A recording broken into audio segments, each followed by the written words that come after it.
Pavetta and Boyd have had a pretty similar season, but yes, Boyd, his arm is so.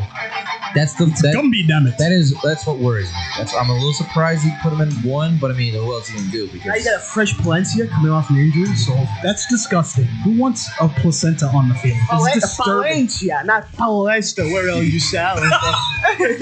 Lester, what did you say? Brian, let me handle this. Scusi, Babidi-boopy? Che cosa? Peter, what are you doing? Speaking Italian.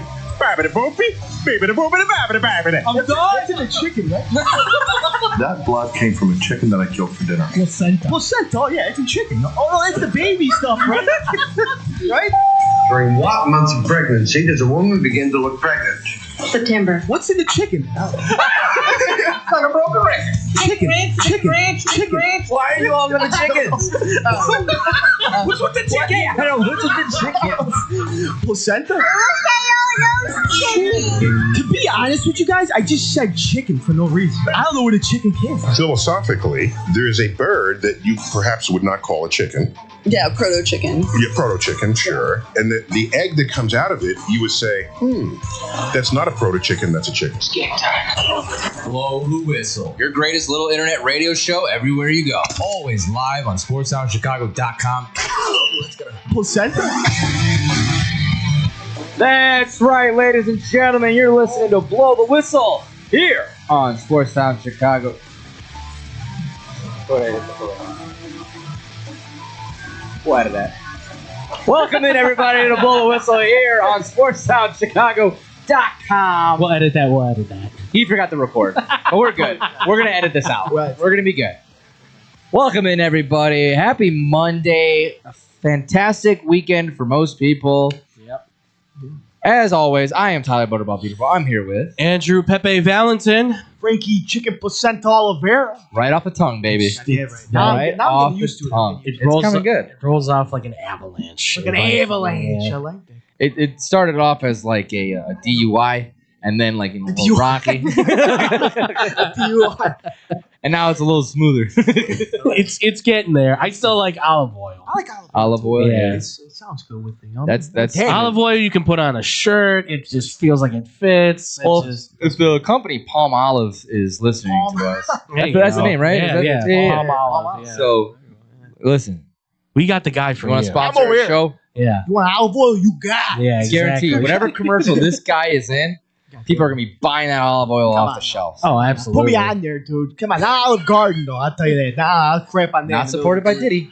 Not supported by Diddy. That's the baby oil. All right. We've gone off the rails. Everyone, welcome in to Blow the Whistle here. We got a lot. Obviously, it's Monday. This is our football show. Talking Bears, NFL, college football, all football. Recapping everything. The entire day. So that's what we're doing here. If you guys don't follow us on our social medias at BlowTWhistle1, BLOWTWHISTLE1. You can follow myself. We never do this. I'm gonna say, and we're gonna humble brag about ourselves. You can follow me at Tyler-Buterball. It's BUTERBAUGH at Twitter. Ty_Butterball45 on Instagram. Andrew, where can they find you? You guys can find me on Twitter. I'm at The Fluffy Guru. That's a capital T, capital F, and capital G. I'm also at Boom Crew Captain on Instagram as well. So make sure to go follow me on there. Please keep up the questions or comments. I love it when you guys. Scotty, knock it off too. Scotty's tattooed. He has sent me so many reels about a boat called the Edmund Fitzgerald and the song that plays with it, because there was a song written that is about the crashing of this thing. Apparently, it is stuck in my head, and it's your fault, shows Scotty. this kid before we go on a BK dub. He's like the most random stuff. It's so weird. It's his brain rot, It's his brain rot. and it's like he's got it infested in me, and I'm like, who else? And I asked him yesterday, I'm like, who else do you send this to? He's like, you're like one of 3 people that Probably get this. Nick's And I'm like, yeah, probably. Nick's And I'm like, we have to have a sit down intervention with you. He'll send me a bunch of random stuff. A lot of it is like Bears or Huskers memes. You see, I would love to get that. Every once in a while, I get that, and then I get the captain in seat, and I'm like, I don't care. I don't care about this boat. I don't care. That's Scotty for you. And then he's like trying to explain to me the history as we're walking out of the. He's like, but bro, so the Edmund Fitzgerald. And I'm like, I don't care about this ship. I don't. Listen, man. listen. Oh my god. Oh my god, dude. Scotty, That's if you're out there and you can hear me, I need you to stop with the boat. Just start blocking them. I'm Block them. I'm so close Block to 'em. it. I really am. Frankie, where the Look cool me guys? on Instagram at Frankie Mateo and on Twitter Frankie Oliveri. Oliveri. There you go. There it is. Shut the door. No, I'm just kidding. I'm kidding. You're letting the heat out. No, we got it. It's hot here sometimes. Yeah, it does. All right, boys. Let's get right to it because this was honestly probably the craziest game of the season. Can be game of For year. sure this week, but we're going to start it right now. And it kind of works because it affiliates with both of our favorite teams. There you go. The Bears defeat the Bengals 47-42. No overtime, ladies and gentlemen. This is regulation 4 quarters. This is nuts. Caleb Williams had one of his better games this season. Went 280 through the air, 3 touchdowns. Also received a touchdown, caught a touchdown. The ball was going everywhere. But the biggest one was Joe Flacco, 40-year-old man, throwing for 470, 4 touchdowns, and 2 picks, but he only got sacked 3 times. So, I mean, with that O-line and then him being 40. So most yards in his career. And he's been in the league for a long time. So all time. Of course, against the Bears. Of course. A lot of milestones in this one. Caleb was the first player ever to throw for 3, catch a touchdown as well, and get 2 receptions. And no player's ever done that. So that was a cool stat because this is a wacky stat. Monangai, I believe he was the first rookie Bears running back since the A Train in like 2001 or something. Yeah. First Bears one, I think, since Sweetness. Yeah. I'll look it up. But then Colson Loveland came alive. They got him involved in the offense because finally, I know. I mean, about time. Which I think a lot of it was because Cole Kmet went out, banged up in the middle of the first. He got hurt early in the game, but had himself a hell of a game as well. 6 receptions, 118 yards, 2 touchdowns. The game-winning one that was absolutely insane. Breakaway. So let's just go around the table. What was your biggest takeaway as far as the Bears side? Which performance did you like the most, or what did you overall see? What was it that you liked the most seeing from the team, all 3 phases? I'll start with you, Frankie. I say offensively, for sure, getting the rookies involved, as you said. I mean, Monangai, you're going against the worst rush game, and Monangai does that, puts up 176 yards and 26 carries. Give him the ball more. I said DJ Moore should not be in the backfield if you got this guy. Develop him. DJ should be a guy running out.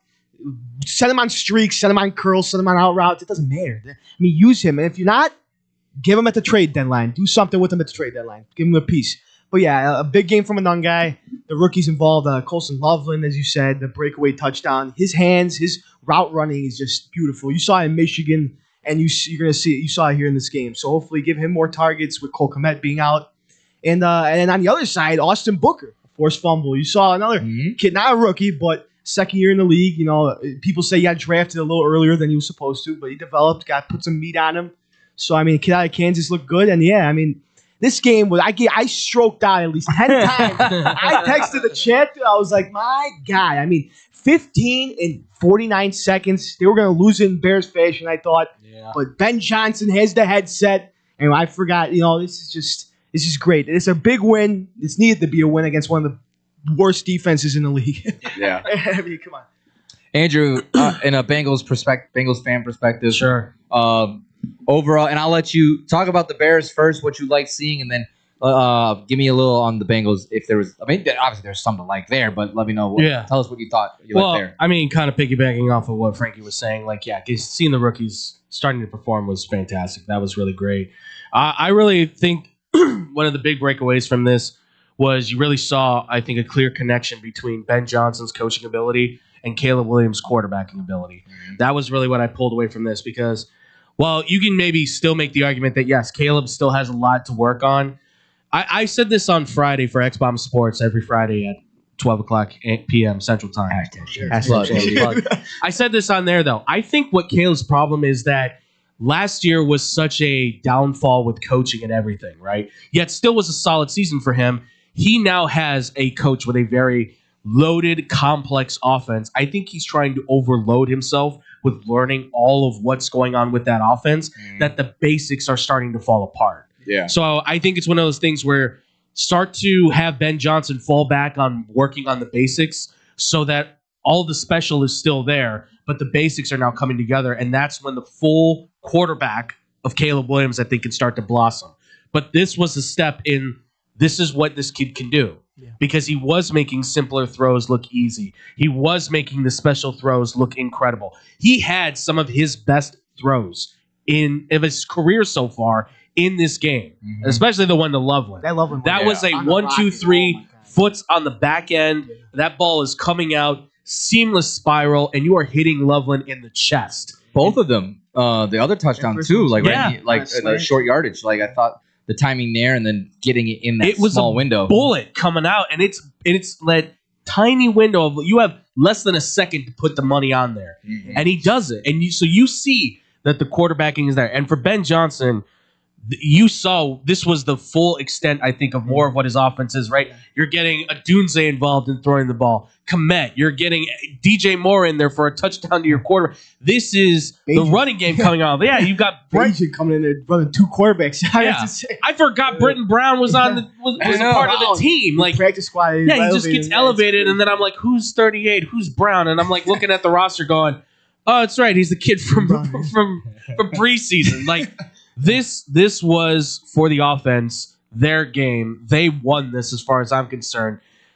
Obviously, there's a lot to criticize on defense. On the Bengals' perspective, though, this says so much for Zach Taylor as an offensive-minded coach, because you took a hurt Joe Flacco at 41 years old and gave him an offense that he still had an all-time great a career year. Like this was an incredible game for him to have. It's unfortunate because had he been healthy, they may have been able to win this game. Yeah. Had other guys not gotten out, like if T. Higgins had still been healthy, they still might have won the game. Like there were factors that played into this, certainly. But yes, their problem is, again, they can't stop anybody. They can't tackle anybody. This is becoming an epidemic now of a problem. Where now it's not just the guys that you've brought in that are young players. Now it's veterans like Logan Wilson that are missing tackles, that are not making plays. And that's becoming a concern now more than ever, because those are supposed to be the leaders. Yeah. And when your leaders are making plays, that's when I go, okay, this team is – you can already see it after the game with how Jamar Chase was and how Chase Brown was, another guy who had – both had fantastic games, yeah. Chase Brown barely ran the ball, but as a pass catcher, he was the perfect check down guy for Joe Flacco all game long. And they are so frustrated with this defense. This is where the divide can happen, and this is where everything starts to fall apart and break. Yeah. No, I mean, I agree. Like, that's looking sloppy.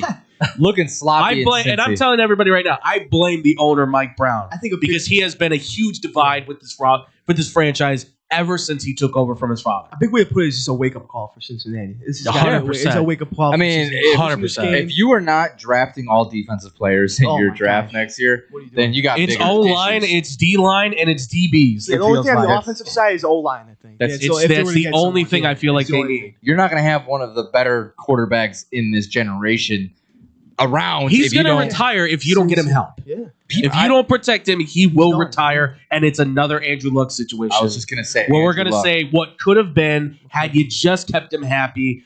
Like, that's the frustrating thing, right? Is Andrew Luck, you could say, well, why doesn't he just leave the Colts then? Why doesn't he? Like, he was so upset about the situation. He said, nah, I'm just going to retire. Yeah. And I mean, plus, Joe's an Ohio kid. Yeah. I mean, I know he grew up a Browns fan, though, right? Didn't he? He was a Browns fan. His father was a Browns fan. Yeah. So I guess by that association, and technically, I guess in that sense, they were better than the Bengals.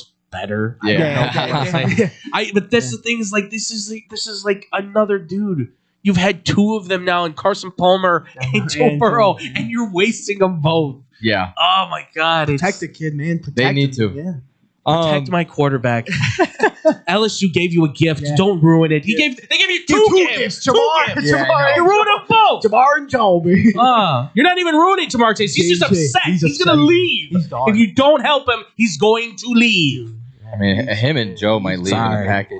Yeah, I mean, they might. Honestly, I would not be surprised if one goes. It's the Jay Cutler, Brandon Marshall thing. Yeah. When Brandon Marshall saw Jay Cutler go to the Bears, he's like, I gotta get there. Like I think they're friends. They're best of friends. Yeah. They don't live but like a block away from each other. Yeah, I know that. I know how that works. Yeah. He's in jail. Yeah. He's a DUI. Or he's got I don't think you could visit. That's true. He's got a cute little ankle bracelet or something. Watch them go to Minnesota. Watch Justin just be like, hey, we need a quarterback. Jamar and Justin. If you have that The Minnesota pairing, Tigers. dude. That's what it would be. I will break your guys' heart. I will probably be wearing a Vikings. Oh, I jersey. know. Oh you yeah, will. 100%. I'm gonna have. I to can't do even it. blame you. I can't. Yeah. Because you're more of an LSU fan than anything. That's the thing is I want people to understand. I'm a Burrow Chase guy. I'm into those guys more than anything. LSU is my football team. Yeah. It's just the Bears broke my. Like I said, they broke my heart too many times, and I've been in too many bad relationships to know how it goes. That's okay because we're on the high end. Isn't that right, baby? You got that right. And I look in. It's that thing where I look from afar, and yeah, I'm not in a good place right now. Trust me. Me and my baby are having troubles. But I'm looking in, and you guys are doing good. I'm like, good for you. It's that SpongeBob meme where Squidward's in his house looking out the window. Yes. And we're Patrick and 100%, SpongeBob yes. just I'm just looking out the window, just being like, I wish. barnacles. These Bears fans are still complaining. Like you take wins when you get them. That's what it is in this league. Like people Even if it's an ugly win, a win is a win at this point. in Bears fashion, they would have lost that game last Yeah. year in the past 40 years. Honestly, But here's what I'm getting the most out of what we're seeing right now. Yeah, it's against probably one of the worst defenses in the league, of course. No doubt. A lot of their high-scoring games came from one of the worst defenses, like the Cowboys as well. But it should. And it should be. And That's how it should be. When you're playing the worst defenses, you should be putting up the most points. dropping a 40 burger. Yes. if they didn't, then we have this. That's different, an different issue. conversation. If it was the opposite outcome, this would be a completely Yes. different Don't talk. complain then, Bears And- fans.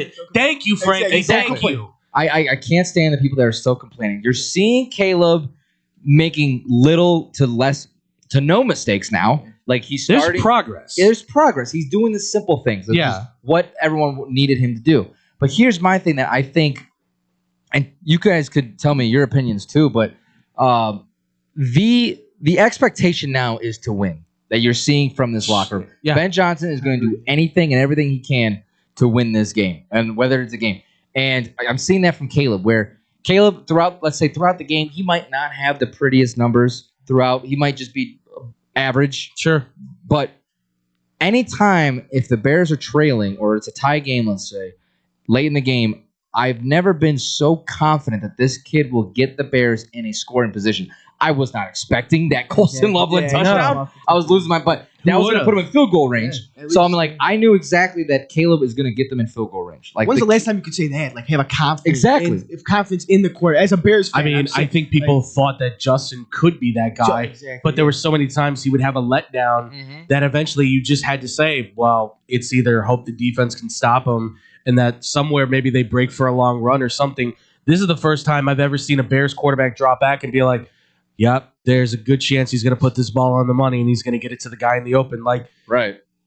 You'd have, I don't even know who would be the last guy that you could, That's the like thing, like, maybe what, it was Sid that first Luckman? year with Mitch. I'd say that. With Trubisky, Mitch. maybe that was it. The 2018 year? Yeah, 2018, and that's it. Like, and then most of that I attribute to Nagy scheming wise. Exactly, Right. dude. Those plays that you Like this is where scheme meets talent. I feel like with quarterback and coach, it's not just the coach is scheming well. This is coach and quarterback. Wow, it's peanut butter and jelly. It comes together. It's working. Yes. good trait. I think the expectations, and yes, you could say that the media was overhyping this situation with Ben coming in, and it's like he's going to solve everyone's problems. First year. First year. Come on now. Jared Goff in his first year, they're putting up, him and Caleb are putting up They had a very losing similar record numbers. in his first year with Ben Johnson in Detroit. Exactly. What are we talking about? Here's exactly. And they got better numbers with the Bears. Better numbers with Goff. Yeah, Here's more some numbers scoring, right now. better everything. Yeah. Bears are third in the NFL in rushing yards, third in offensive yards per game, sixth in points per game. Oh, what? Seventh in total yards, 10th in passing yards. When's the last time you heard any of that? Any You're of that. seeing an identity of the run. Every offensive stat, the Bears are top 10 in. That's exactly. In the NFL. When is the last time the Bears were ever in those categories? So when's the last time that identity has been the run game? Or I offense. mean, offensively, Offensively, when have the Bears ever been the offense? top five? every decade, it's been every century, it has been the defense is winning the Bears games. Exactly. Yeah. This is the offense won this game, without a doubt, because welcome to the 21st century. It's amazing. So let's switch gears. We talked about the offense, how this offense is obviously illuminating. Let's get to the ugly. It's getting there. This defense. This Here's the thing. And I disagree with me if you want. Yeah. I don't put any of this on Dennis Allen. No.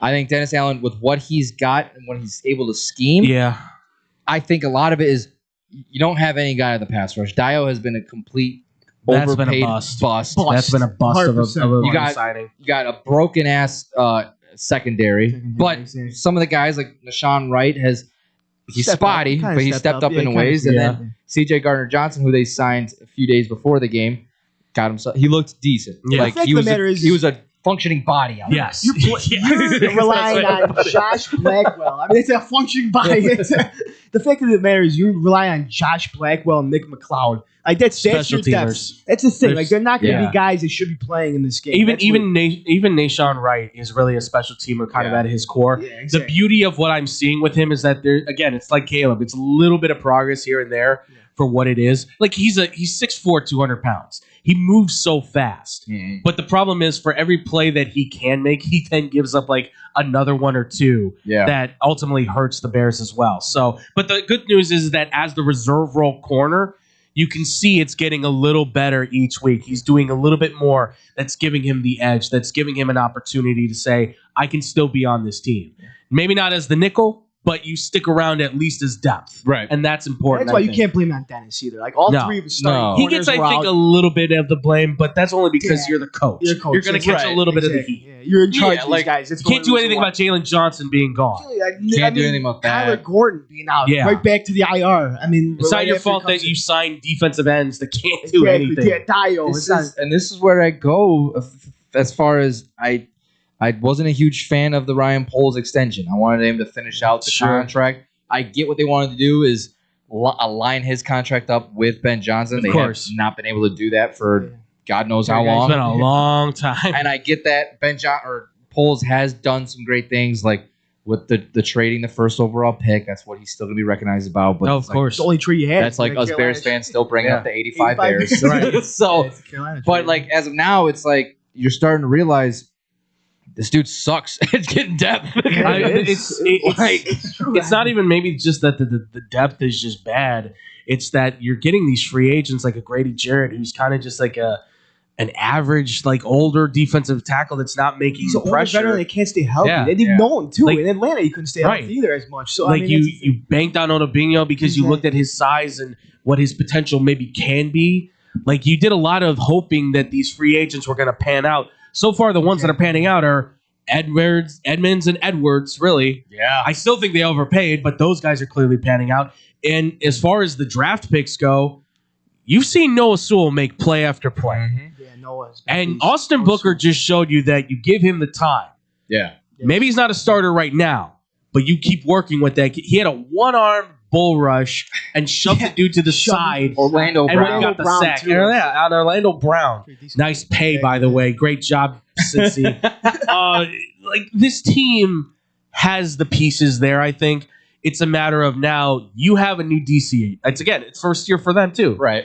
It's now you have to work with them, develop them, get them there. But this is just everyone's injured. Or everyone's just not playing up to par, really, at this point. The fact of the matter is with the Bears is that they bet on upside more than they bet on guys who just are complete already. You know what I mean? They bet on these upside guys like Dale. You know, he's averaging 2 sacks a year with DeForest Buckner. If you're lucky, but if you're lucky, exactly. But you're betting on him to get 6 this year. Like I was just betting on guys. Poles' mindset when he looks and interviews these guys is as far as he's looking for guys with the same kind of character that he was as a player, which he needs to get out of that because right now you just meet you need some dudes. Don't worry about he's a very nice fella. He's a good guy. You need some mean mugging, gonna smack you in the face. Guys that want to put the guy on the other side in the cemetery. That's what I want. Like I want Jonathan, those guys, bad guys. I want a Jonathan Owens who maybe he doesn't play always, but that dude is like I'll run through anybody. Yeah.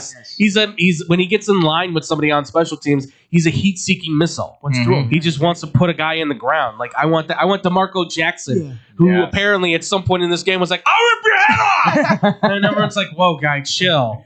It's not that Like serious. a little bit of crazy, a little bit of insanity is okay. You just gotta make sure it doesn't go, get arrested every other week. A big depth piece got hurt too. Terrell Smith at the beginning of the year. Yeah. That was And a then big corner piece. that guy hurts, in the too. big- The one that I was really bummed about because you were the rookie Zay Frazier. Zay Frazier. If he there's could get on the something- field, I think he could do some great things. It's just he's out for the year. dude. Yeah. It makes me. No one said anything, and you can't find anything about it. Which obviously I would hope it's disclosed, but people find out about everything nowadays. That I'm hoping. I'm it's- yeah. surprised it hasn't come out, but I'm very just intrigued of what it is. What happened? Yeah. Hopefully he'll be back by the off season and he'll be back in form because he looked like he was doing pretty good in the rookie camp stuff. Like he looked like he was on point. Yeah. And his body type is what they need. Like he's Oh, yeah, long arms, absolutely. lengthy. Beast. Yeah, he's He's awesome. fast. He's quick. First, He can fast, play quick. up at top. He can go at the height of the ball, catch at the nose. Fast, quick, and lengthy. Dude. That's all you need. Right You- there as a corner. if you're telling me that him and Nashawn Wright are going to be in the back end of the roster with Terrell Smith, that's 6'3", 6'4", and 6'1", all as your backup Insane. corners. Yeah, it's tall That gives guys. you height on top of the quickness you'd have at the front with Johnson, Gordon, It helps and out then guarding T. Stevenson. Higgins. Yeah, And Jamar. like you got Yeah, depth. exactly. That's depth for me Depth right right there. there. Oh yeah, and that is what you need in these I situations. take any of those dudes on Cincinnati right now. If anyone wants to join, please. I don't Dude, care if you're hurt. Just come help Help the them out. Bengals. Help them. How funny it would be, like how Chicago did like the field goal try. Yeah, That exactly. For, like, just Oh, random. so Goose good. Island did that. Since he does something Anybody like that, who was can like backpedal really fast, we need Go you. ahead. Go ahead. just have a bunch of Watch you. amateurs running Yeah. routes. That's crazy. Do you know the difference Great. between cover on a zone and cover on a man? Cover. All right, let's see what you got. Or cover 3 is. Yeah. Real quick before we wrap this up, because I want to talk more about trade deadline in the next segment. I think I think NFL will kind of go over some of the big scores and the big highlights of that. Yeah. But let's talk deadline since that's tomorrow. But special teams. I don't know how to. I don't know how to grade the special teams for the Bears. I mean, obviously you gave up that kickoff return, It's a C opening minus. kickoff. I mean, I would have to put a letter grade. Letter grade on it. I'd oh, put a C let's minus. talk about special teams. What the hell am I talking about? Cairo Santos. I'm sorry. Yeah. Cairo. This ship has sailed. I'm done with this guy. I know Moody It's- didn't have a good time in San Francisco, but he's been nothing but great for you since you signed him. Yeah. You got him. He's Go got out for the accuracy. leg, Yeah. Exactly. and honestly, right now he's more accurate than Cairo. Oh He's yeah. way more accurate. That's the Cairo probably has more accuracy on the ball, of course. Yeah, as a whole. Well, yeah, but power. He's looking at power nowadays. So that guy's legs have to be juggernauts nowadays. And Yeah. kickers. You're not going to rely on a 40-yard kick. You're betting on making this. 40-yarders should be automatic. That's the thing, and we're worried that Cairo has to go out there and kick a 45-yarder. Yeah. That's a And it problem. wasn't, as far as I know, I don't think it was all that windy. It was not. No. I mean, McPherson was able to knock those kicks he was down, no kicking problem. from- Yeah. Although he missed on one of them. Oh, yeah, he missed on one for distance. Well, I think the Cairo thing is, I think part of it is, I think he's trying to play through injury, Yeah. try and stake his claim. And it's like, Oh. I'm the kicker on the team. It's like, yeah, but dude, if you're hurting, like you shouldn't be out there. It's just right Like, by it too. And So then that's that's the important piece. and that's important. you're falling on that thing every time. And when's it going to come to the point where it collapses? But yeah, I agree with you. Like Jake Moody right now has been more clutch at this point. I think it's not necessarily saying like, hey, you're getting rid of Cairo, but I think you have to say, look, maybe you need to shut him down a little bit longer, let him get healthy, and then say to yourself, between him and Moody, we have a kickoff, and we see who's the right guy. Switch him on the practice squad. Real Put quick. him on the practice Sorry, I got some news. Dio has torn his Achilles and he's Oh, out for that's the good. season. Oh, that's good. That's great. No, I'm saying it's great, like in a bad way. Yeah, That's no. good. Yeah. That's good. So obviously, great. unfortunate for him. Unfortunate as far as a piece on that defensive line. Yeah, But playing now Dennis we Allen just now, talked that's about the it. thing. Everybody's I gonna mean, we're gonna see a lot. Austin Booker's probably gonna start now. That's the bad news is, yes, you lose a guy who obviously, who knows, right? You He's a never body know. out there. Yeah, he's a body out there, Yeah, unfortunately. yeah, Like, look, no disrespect. No No disrespect. disrespect. Thank you. It's all, Yes, it's all unrespect at all. we need the Italian accent on. No disrespect. But, like, he's not doing much of anything out there. Austin Booker has at least proven that he can get it done. The one that I really wish they would have been able to keep healthy is Dominique Robinson. Yeah. Because was that huge too, that man. 1-2 punch with him and Booker, I think, could have been that split at edge rusher where you go, maybe we don't really need to invest in another guy because they're so quick off the They've been edge. trying to work on Dominique for the past couple of years. And he's gotten better. It's just he can't stay healthy. That's the problem. That's the issue. That's been the Bears' problem for the past 10 years. Yeah, I mean, seriously. seriously. Robinson He's been such a great piece that people kind of forget to mention. Exactly, And not just as a He keeps getting hurt, defensive that's guy, why, like on yeah. special teams, like he's been great for field goal blocks and everything. Like that's how he got hurt in special teams. Exactly. First play of the game. First play of the game, he's out. It's so painful because you see they're special in these dudes, and then they go down. Zal Frazier, or you see, Robinson. It's those guys that can make up the meat of this team. Right. And you have to, whatever training staff you've got, pick it up, guys. Yeah, more seriously. ice bags, more heat treatment, whatever it needs, more electrostimulants. You got to keep these guys healthy because the Jarretts, the Odabinos, those guys aren't going to save you. A Booker, a Robinson, a Frazier, those guys, a Smith, those guys are going to save you. So then maybe I'll ask this question real quick. Since we're kind of on this part because this is bigger than, I think we're all in agreement about the whole Cairo Moody thing. Yes, I think Moody's. Moody should should do you guys feel like, because during the offseason and over the summer, we kept on hearing how this has, like, the Bears have been holding like some of the most intense practices that they've seen in a while. Do you think this could be a part of the unfortunate outcome of these players getting injured? Do you think Ben Johnson and the coaching staff overdid it a little bit as far as bringing the intensity? Obviously, you want the most out of your guys, and I like that. It's not like just, a cakewalk through the fields smelling the roses, but that's the tough part about it. That's a good question because we weren't at the practices. I don't know how hard was it. These guys are 20 years old in their prime. Brad Biggs, who's been covering the Bears for years, said that this is the most that he's seen since the Lovie Smith era. I think that the intensity, there's nothing wrong with being intense. Right. But I think when the intensity goes to a level where you're hitting each other maybe a little bit more than is necessary, that's where the beat up can be happening. I have no problem with being intense with each other because that should be able to bleed into the season. It's when it becomes, okay, now we're getting a little chippy. Now we're maybe hitting each other a little bit extra harder than we need to. Now we're kind of touching up on, like, if that becomes the issue, then that's a problem. Yeah. So, but you got to consider the fact that these guys wanted this. Like, that's the thing. They were saying last year they want this discipline. Like, they went from this buddy from Flus. This guy's they went from Lovie Smith 2.0 to Dan Campbell 2.0. Right. So that's the thing. Like, they wanted this from last year. So they needed some discipline in them because they just went 5. They lost 10 straight last year. It's unheard of. I mean, come on. That was unacceptable. The way how they started. Have as many wins as they had last year. Yeah, exactly. Right now in week 9. I mean, Come on. insane. No, so, maybe the discipline helps, but of course, injuries are a problem. That's what the Bears have had for the past 20 years. But it looked like as far as their practice schedule went, I think they gave them a good amount of time. It was still recovery. a normal schedule. Yeah. It was just that inside the practices, they were obviously ramping it up. And you know what? In some cases, it's showing. Yeah. In other cases, obviously, it might have beat them up. But I think in the long term, for what the success can be for this team, hey, Bears fans, keep that in perspective. Yeah. This is year 1. Imagine where this team can maybe be by year 3, year 4, year 5. Exactly. You might even see this team going, and they are. I'm not going to say it. Not going to say it. But you never know. You never know. There's always an opportunity. To your question too, like you just can't think. You can't think of wood. You can't think of injuries. No, you can't. You can't think of the could-ofs, would-ofs. You know what I'm saying? It's a part of the game. It's going to happen. Play the game, play hard, and no matter what. Yeah, give the next man up. I've always heard people kept contemplating, like, oh, are they doing too much in practice? It's like, oh, grow a pair. There's a limit you can have on practice, but there's also where at some point you've got to, I tell my high school guys, like now, like, yeah, you have a lot of practices where you're not hitting each other, but at some point you got to get a little bit touched. You got to get a little bit touched up and get a little bit of bumps and bruises. You don't have to be like when I was, when it's just like, destroy that man. It's like, yes. And then all of a sudden you're like, my head's spinning. Like, don't do that. Don't go ahead. No. I probably had way more concussions than I probably know about. And I only had one. Dude, and that was in college. So keep that also in mind too, folks. All right. Well, I'd explain a lot about me. Sorry. I think that's going to do it for the Bears today. I think we covered everything. I think, obviously, a great day for us, too.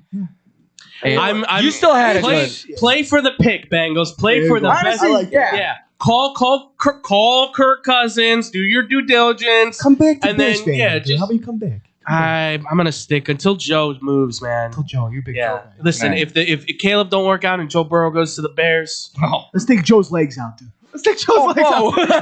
So it comes back to the Bears. Okay, Mr. Soprano, It comes chill. back to the Bears. Jesus. Sweep the leg, Johnny. Sweep the leg. That's what karate is. No, I know that, but That's a karate. From you, it sounds like the Sopranos. It sounds like, okay, take care of them. Joe's a good guy. never wish injury. Joe's a face of the league. I'm sorry. He deserves being there. I'm sorry. Oh no, I love Joe Burrow. You kidding me? Joe, he's just Joey Cigars cool. and shit. You know what to do. I Take 'em had out there. a you know the old row. Take the company? gun, leave the With cannoli. the I like that. That's a great slide of all time. You didn't know me by Oh, I then, love that movie. but you'd be proud of me. I had old row, that company. Yes. I don't know why I bought it because I just it was when I was young, stupid, and had money. Okay. I wasn't even a LSU fan, but I just loved that season of them. Yeah. When they won the national championship game, I bought a white pocket tee, and it just had Joe Burrow on the back smoking a cigar. That's amazing. And just wrote legend across. I unfortunately had to throw it away because it got real gross. That's awesome. I should have just No, I hung it love up in the rafters. You know? Joe smoking a That's so cigar. good. It was sick. I'll see if I can try. Oh, I have a photo of that. dude. I have a Him photo and Eddie frame. Owen had it, right? Did he? Yeah. Get easy on the cigar, boy. Coach Owen. Go Tigers. Go Tigers. Please come back. Get easy on the cigar, boy. Please come back. Please. All right. So much. When we come back, we're gonna go over the rest of the fairly crazy week 9 of NFL. I mean, I thought it was This is a pretty. crazy week of football in general. Exactly. But the Looking at the NFL, slate, it was pretty bad, but then it ended up being pretty good. Yeah. And we're gonna kind of talk a little of the NFL trade deadline. Is that it hits tomorrow? What's the closing time? 4 o'clock Eastern. 4 o'clock Eastern time. 4 o'clock So 3 Eastern. o'clock So here. Yes. 3 o'clock here. So we're gonna be talking about that when we come back here next on Blow the Whistle on SportsTownChicago.com. Chicago sports for sure. SportsTownChicago.com. It's the summer of coffee at Dunkin' Donuts. To reach peak summer mode, you need your summer coffee. Like a smooth, new s'mores frozen Dunkin' coffee, a refreshing butter pecan iced coffee, or a sweet coconut cream by cold brew. What could be better than an iced or frozen coffee on a hot summer day? Nothing. Dunkin' Donuts has all your favorite flavors this summer. So come enjoy the summer of coffee and keep cool out there, kids. America runs on Dunkin'. Price and participation may vary. Limited time offer. When car dealers fight for your business, you win. AutoJudo.com makes car buying fun by letting dealers compete for your business live. Real-time AutoJudo fights are the fast and easy new way to get multiple dealers' best offer on any car you want. It's free and anonymous. Only the dealer you select as the winner of your AutoJudo fight receives your contact info. You're never obligated to buy, so test drive your best deals now at AutoJudo.com. Dealers fight, you say.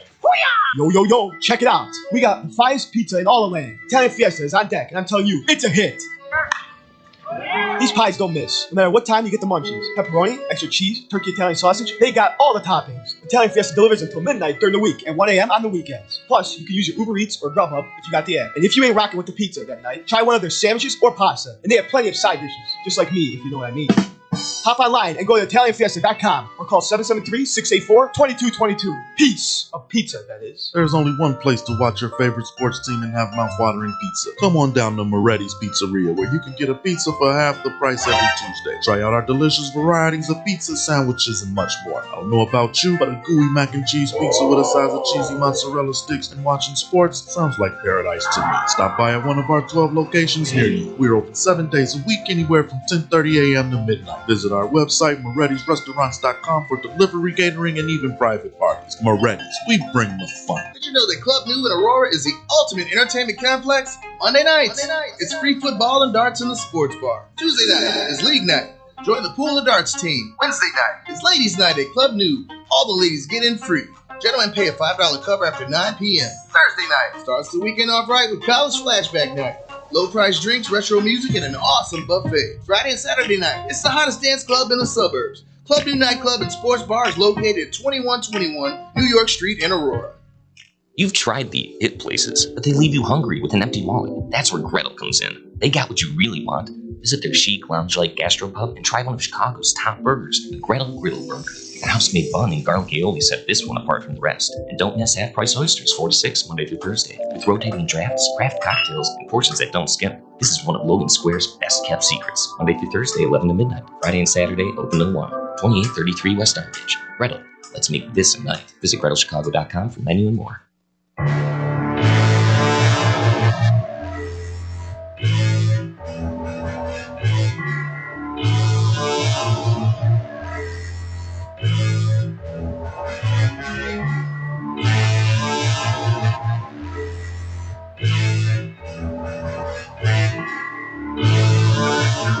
Welcome back here to Blow the Whistle here on SportsSouthChicago.com.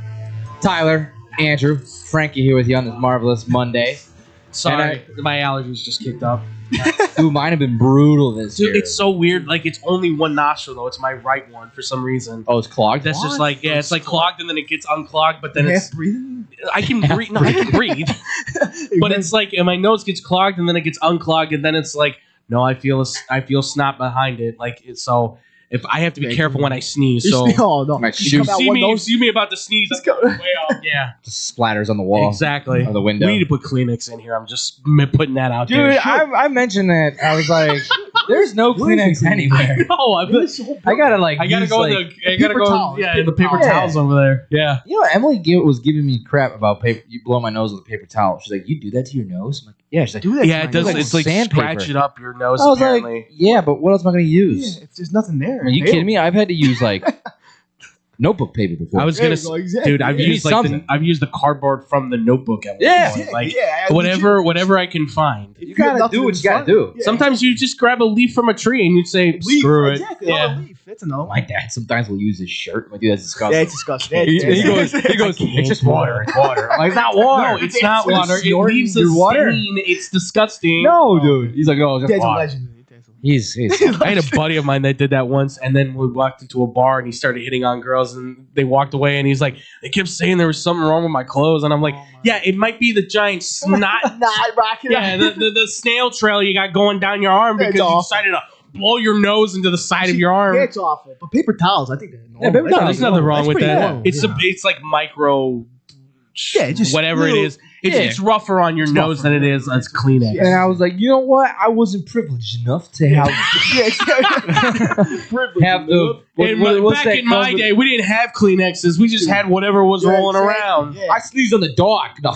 I picked up my kid. Just about to say, I picked up the dog and blew my nose. Yeah. I got a pair. Give him a parakeet later, it's fine. I got a parakeet. They just licked it right off. I put it back in a cage. I got a bird, dude. There we go. Oh, God. Catch a squirrel and sneeze on that thing. There we go. Sorry to derail everything, but that's how we start the show. That's why I love how we just have random conversations start of every segment. Oh, absolutely. Never would I thought I was going to say that. All right, let's go through this week 9 of the NFL. We had a lot of craziness. I want to say the first and foremost game I want to talk about. All right, let's talk about the.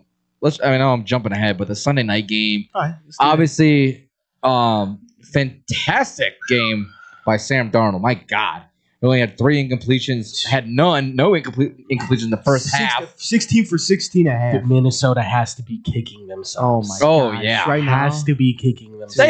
They had freaking they pulled Indiana Jones too. They pulled the reverse Bears. The thing is, you were getting I know. A guy who just got you the 14-3 record. I mean, that's the thing. Like, you betting on JJ, of course. Yeah, and that's the you want to problem. develop him too, but he can't stay healthy. I mean, that's just the thing. You jumped the gun a little bit in hoping that Sam was going to be the perfect backup for him. He ends up becoming the starter because JJ gets hurt. You end up finding a franchise quarterback in your backup. And then JJ, unfortunately, you have to kind of it's still a wait and see. Yeah. And he can certainly game. He can win you games. He can. But can he stay healthy and can he stay consistent? Those are the two things right now that they have to figure out. And you got the perfect coach. 3 games in 2 years. Can he beat that 300-yard passer a game? Maybe. I don't even know at this point. Think so. Sam's got arguably a top 5 wide receiver. He may have one of the top rookies going in Horton. Yeah. And now you got Cooper Kupp working out of the slot, which is perfect for him. And then you've got Arroyo, who's an athletic tight end. So you got a four-speed tandem. And then you got Charbonnet. Is how you say it? Charbonnet. Yeah. He's starting to come on, too. Yeah. And Walker's back now. Like, that Seahawks team suddenly looks really good. My brother gets so pissed because he's got Walker on his fantasy. And Walker will break out for like 30-something yards. Have him with in goal. Go to the bullpen. All right, bring out Charbonnet, and he gets the touchdown. It's the Ryan Matthews, Mike Tolbert situation all over again, where they used to run it with. I remember Ryan Matthews used to run it for all the way down the field. They get within that red zone, that 10-yard line, and then all of a sudden, here comes Mike Tolbert, and I remember every fantasy owner going, come on! It's great, dude. Tolbert would have like 8 touchdowns, and Ryan would only have like 5. He'd have like And they're all to 1,000 one. yards. They're all to one. Exactly. Yeah. It's like 5 yards rushing, but 3 touchdowns. What's going on? Who's that running back? It was the craziest stat. It was like 4 carries for 1 yard and like 3 touchdowns. Oh, it's Jerome Bettis, I think. Yeah, Jerome Bettis. Yeah. Oh my God, it's so like, funny. It's like 4 carries for 6 yards and 3 touchdowns because Like, they were what's all going at the on? 2-yard line. It's insane. That's like the Tony Snell. Tony Snell. 0, 0, Yeah, 0, exactly. 35 minutes. Yeah, But You did obviously, good, Tony. You played. good job. You're out there, buddy. You're your participation ribbon. The unfortunate side, though, Jaden Daniels, gruesome injury. I think Oh, God. dislocated elbow. You look at it at your own risk if you guys want to watch it. Was it awful. irresponsible to put him out there? 100%. Dan, I think this is 100% Dan Quinn. Yes. And Cliff Kingsbury for saying about. He's not getting better. First of all, he's not bringing you back in the game. No. So not there's at that point. no reason. 38-7. What was there, like 6-7 minutes left still? Or no, I mean, less than that. 5 minutes. 5 minutes. It was, Oh, yeah, at there that was point. there was barely enough on the clock to, I think, even put up 2 touchdowns if you were lucky. They saw the Bears Bengals. They're like, anything's possible. Yeah, sure. I'm sure. And Of then you running a course. QB scramble with him. How he's banged Yeah, up too. that's- Like, yeah. like, why is he even running the ball? Protect the kid. Let him throw it. Dude. Yeah. Down He's coming 38-7. off of injuries. Like he's already had 2 injuries this year. No reason he should be out there at all. No, This I mean, is Mariota should have been out there. 100%. Well, this is where I got a question from somebody again on my show for X-Bomb Sports. mhm. Somebody said that they have a fear inside of them that this is Jaden Daniels having his Robert Griffin III season because we're in year 2, and this is kind of where Robert had his decline, and then he got hurt, obviously. Like in everything you look at their careers, they really match up almost parallel with each other from growing with their team, Heisman Trophy, number 2 overall pick to Washington. Like, my fear is that this would be. I'm hoping not. God I'm bless the hoping not. kid, but how much is that picking Caleb now help? I mean, God bless the kid. I'm saying That's the thing is, like, if this is the downfall of Jaden, like, Imagine did him the getting Bears 69 sacks 69 times last Yeah. year. I mean, this guy would get popped. He's gonna get popped. Yeah. You would have been And- able to stay in. No. No Andrew, way. we were talking about it before we started the show. Is that Yeah. a lot of people are calling this the CJ Stroud type of sophomore slump. I'm like, he's not playing bad. He No. just can't stay healthy. He can't stay I like the upright. RG3 comparison better. I said without the weirdness, Deshaun Watson, because he was obviously a dude, and Oh, yeah. in his rookie year, and then like after and then years go by, he just kept, I looked kept at getting Jaden hurt. and I thought, like, this is the redemption arc of Robert Griffin III. This is every bit what Robert Griffin was supposed to be. Yeah. Just he's gonna be able to take them maybe to the promised land. Like, he's got all the skill sets to match him. Yeah. But now all of a sudden he gets hurt like this, and I go, man, is this gonna be? Are we just gonna be witnessing history remaking itself again? The thing is, I like the RG3 one more because CJ Stroud, everybody was banged up who he was throwing to. Diggs was hurt. yeah. Tank Dell ended up being hurt. Nico Collins, they're all hurt at the same time. Right. Yeah. So this thing, like, you can't really blame CJ last year, but this year now, is there really ain't many excuses that you could give the kid? I mean, he's got banged up I mean, too. they I just think can get Jaden Higgins going. the Yeah, only it's the Higgins. one I've got for him for Stroud is that you got rid of the offensive coordinator. Yeah. Yeah. You got rid of Slowick, Exactly, who I Slowick, thought was beautiful for him. I thought he was on par for him. Yeah. And you replace him with some dude who's a tight ends coach from New England. Like, I'm sorry. Like, Casario, once again, is giving one of his friends, I feel like, a job that I don't know if he really deserves. Like, you can make an argument, he helped Where did Gronk and all Slowick that go? stuff, but I don't even think he's Tennessee? employed, maybe. Wow. I don't know, actually. I can try and see if I can He's find the him. tight ends coach from New England. He was at one point. He was with Gronk. How much He was helped with that? Oh, Gronk. so he and helped- all. right, he was So, at one hey, point. Now there's- Hunter Henry. It's not that these guys. It's not that it's a bad hire necessarily because of you look at his body of work. Sure, fine, but is he really the guy that should be calling the offensive? It was plays? just like if it wasn't broke, don't fix Right. it. It's that kind of like it wasn't necessarily broke in Houston, and yet you're giving this guy who's no play calling at all whatsoever. Right. Yeah. When you had a guy who was young, gaining experience, and looked like it was fitting for the quarterback. It They were just, one of and the now hottest CJ teams. Stroud. Now who knows how he's going to be because he took a nasty one. Nah, another one. He might have concussion. Yeah, and now, God, I don't know what's up with Houston after that. Let's go. Luke McCaffrey too. I mean, Luke McCaffrey, Yeah, Luke McCaffrey and Marshawn went Lattimore out. tore his ACL. Luke McCaffrey's broken Washington is the collarbone. land of desolation. It's tough. They're falling apart. Turn into the I- Niners slow. They right now, like if you're riding with Mariota the rest of the year and then losing out on McCaffrey and whatnot, and McLaurin still not being McLaurin, It just gives a case for the Eagles to win the division even more now. I mean, they might be at the bottom of that division. Because what is it? Noah and Janami Brown? Like, those are the only two guys left on the receiving core, I think. I mean, you still got Debo. Debo. Oh, and they did pick up Traylon Burks. I forgot. Oh, yeah. Oh. That's going to save him. Yeah, I know. Traylon Burks. You're our hero. Yeah. Oh, God. Let's go. I want to move into the NFC North. What? Sorry, but I was looking up for Bobby Slowick. He's the senior pass game coordinator for the Miami Dolphins. Oh. So if you need an offensive coordinator, he might be on the market soon. Just saying. He might be gone Oh, soon. God. He might be free. Oh, my God. That's brutal. Let's move to some of the NFC North. We had an NFC North matchup with the Vikings and Lions. Vikings shock everybody and defeat the Lions at home. That was... or in Detroit, I mean to say. 27-24. I was not expecting that. I was not expecting a Sam Laporta game, dude. My gosh, Sam Laporta. A lot of this is that the defense for the Lions just did not really show up. I mean, obviously JJ's back. He did solid. He had like 160 passing yards, 2 touchdowns, and interceptions. He facilitated. Yeah. I'll give it to the Vikings defense too. Like they jammed the middle and made it like Jahmyr Gibbs could not get started. Yeah, Dave Montgomery was the leading rusher, 40 yards, and he just barely got in for that touchdown. Barely got in. Like that defensive line up front is starting to put it together. Yeah. It's that secondary though is just they need to find that shutdown corner. And Harrison Smith, man, I love you to death.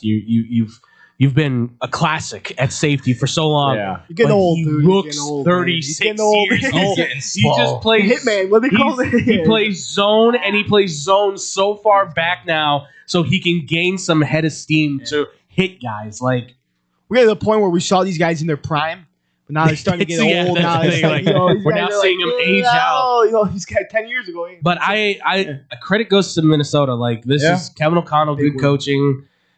But anyone trying to some people are being like, what do you think of JJ McCarthy now? I'm like, I don't know, dude. Like he still looks average. Like what do you want me to say? Like he's the greatest? Come on. I'm still picking Sam Darnold over him. I'll tell you that right now. I think Penix Jr. is playing better than him right now. JJ?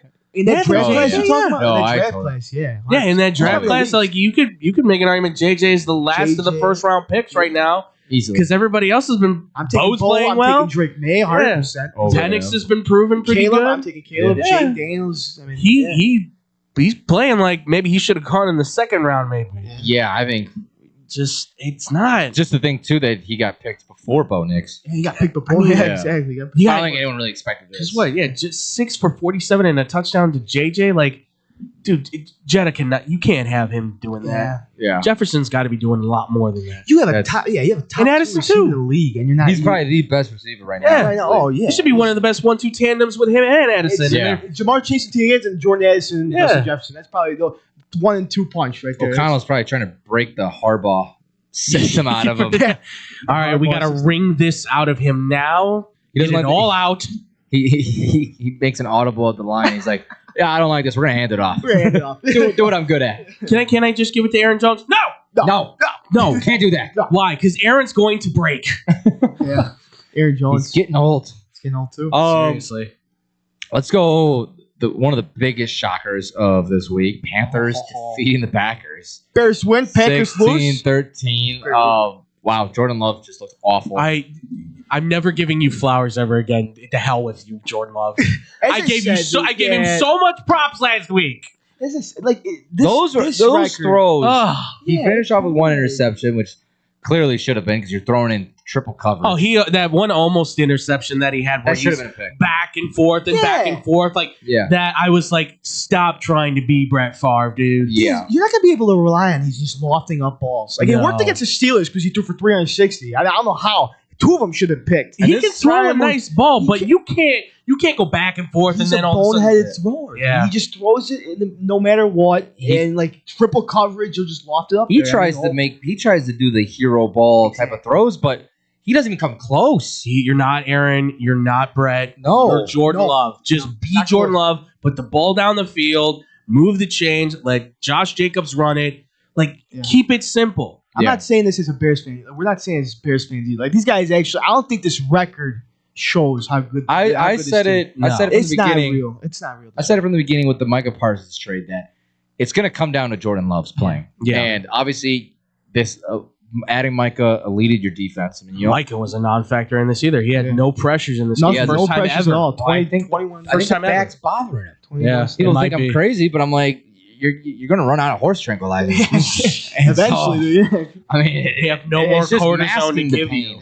That's the long term is going to kill him. That's where I was saying from the beginning. Like, it's going to come down to Jordan Love, and right there, he just did some boneheaded stuff. One of the funniest stats I saw was someone pointed out, like, Brett Favre at 27 won a Super Bowl. Aaron Rodgers at 27 won a Super Bowl. Jordan Love at 27 lost to the Panthers. Barely beat the Cardinals. Yeah, right. Jacoby Brissett tied to Dallas. I mean, it's not out of the realm that this team could certainly still figure it out. Of course, yeah. But we're getting to that point now where you're almost halfway through the season. I mean, really, at this point, I think teams are what they are more than anything.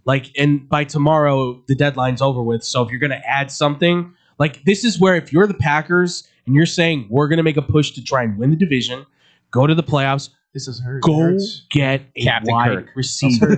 Right. Go get a. I think that's what's killing them. Go get Olave or something. Yes, Olave would be great. System, I think. Go get Brian Thomas Jr. from Jacksonville. Somebody that can be that it guy that Jordan knows I can throw it to him and I know he's open. And Tucker Kraft now has a torn ACL, so that's exactly. Now you're out another tight end. That's a huge loss. That's his guy. That's your Travis Kelce. Now you got to hope Luke Musgrove can stop blocking half the time to go catch a pass. This Packers team's in shambles. They're in trouble. They're not what their record shows in 5-2-1. I don't think so. These guys are in trouble. No, especially in the NFC North too, one of the hardest divisions. I mean, yeah, right now the NFC North is a beast to run through right now. Why, Jordan? You made me look like a fool. I just said back-end MVP conversation. This guy's a boneheaded throw. I was trying to give him his props, and he throws me under the bus. How dare he? He's too inconsistent for how much he's getting paid. I mean, I know. He's trying to be the other Packers. He's trying to be part of that legacy. Yeah, he looks fantastic. Yeah, he looked like great. But again, some of those throws were against triple cover. He just lofted them up there, hoping that one of the Christian Watson gets to the ball. mean, he's just. I give him credit because, obviously, you have to be able to see that opportunity to throw it. But this was just where, I'm trying to look around. I'm like, where's this panic coming from? Where's the block? This whole, I agree with you, Frankie. Maybe what we're seeing as far as the record goes, maybe this is really a team that's actually more on the side of a 2 or 3 win team than 5. Because I'm not seeing where they had any problem, where the problem should have been for this team. Yeah, you would think this would be the team to beat in the NFC North after the Bears, the Lions, and the Washington Commanders. Yeah, believe it or not, it's very wide open. It's wide open. The North is so wide open. We said this might happen, and then all of a sudden the season started, and we're like, well, the Packers should have it now. This damn Packers, it's them and the Lions. This damn Packers tie is going to screw something up. That tie is going to screw something up. That's going to factor It's going to factor a lot. Yeah, this tie is going to be huge for the Packers. Wow, the Cowboys actually had an effect on something weird. I know. Jerry, there go Jerry. Still couldn't beat the Cowboys, though. Yeah. 40-40 tie. That's awesome. One of the biggest ones I want to talk about, too, before we get into the real big one. Yeah.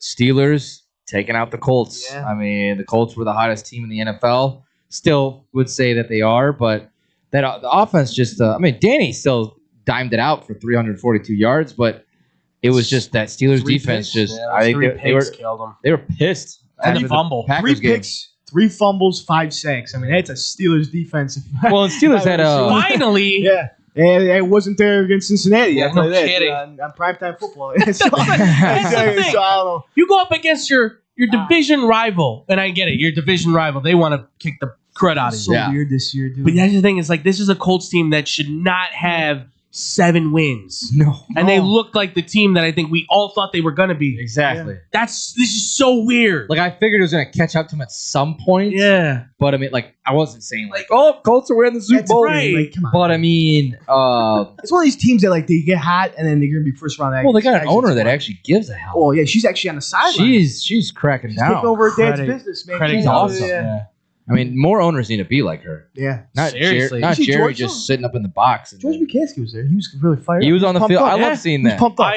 I will say, Sorry, as George. much as I could criticize George McCaskey, He got really this excited. might be where it's like, you know what?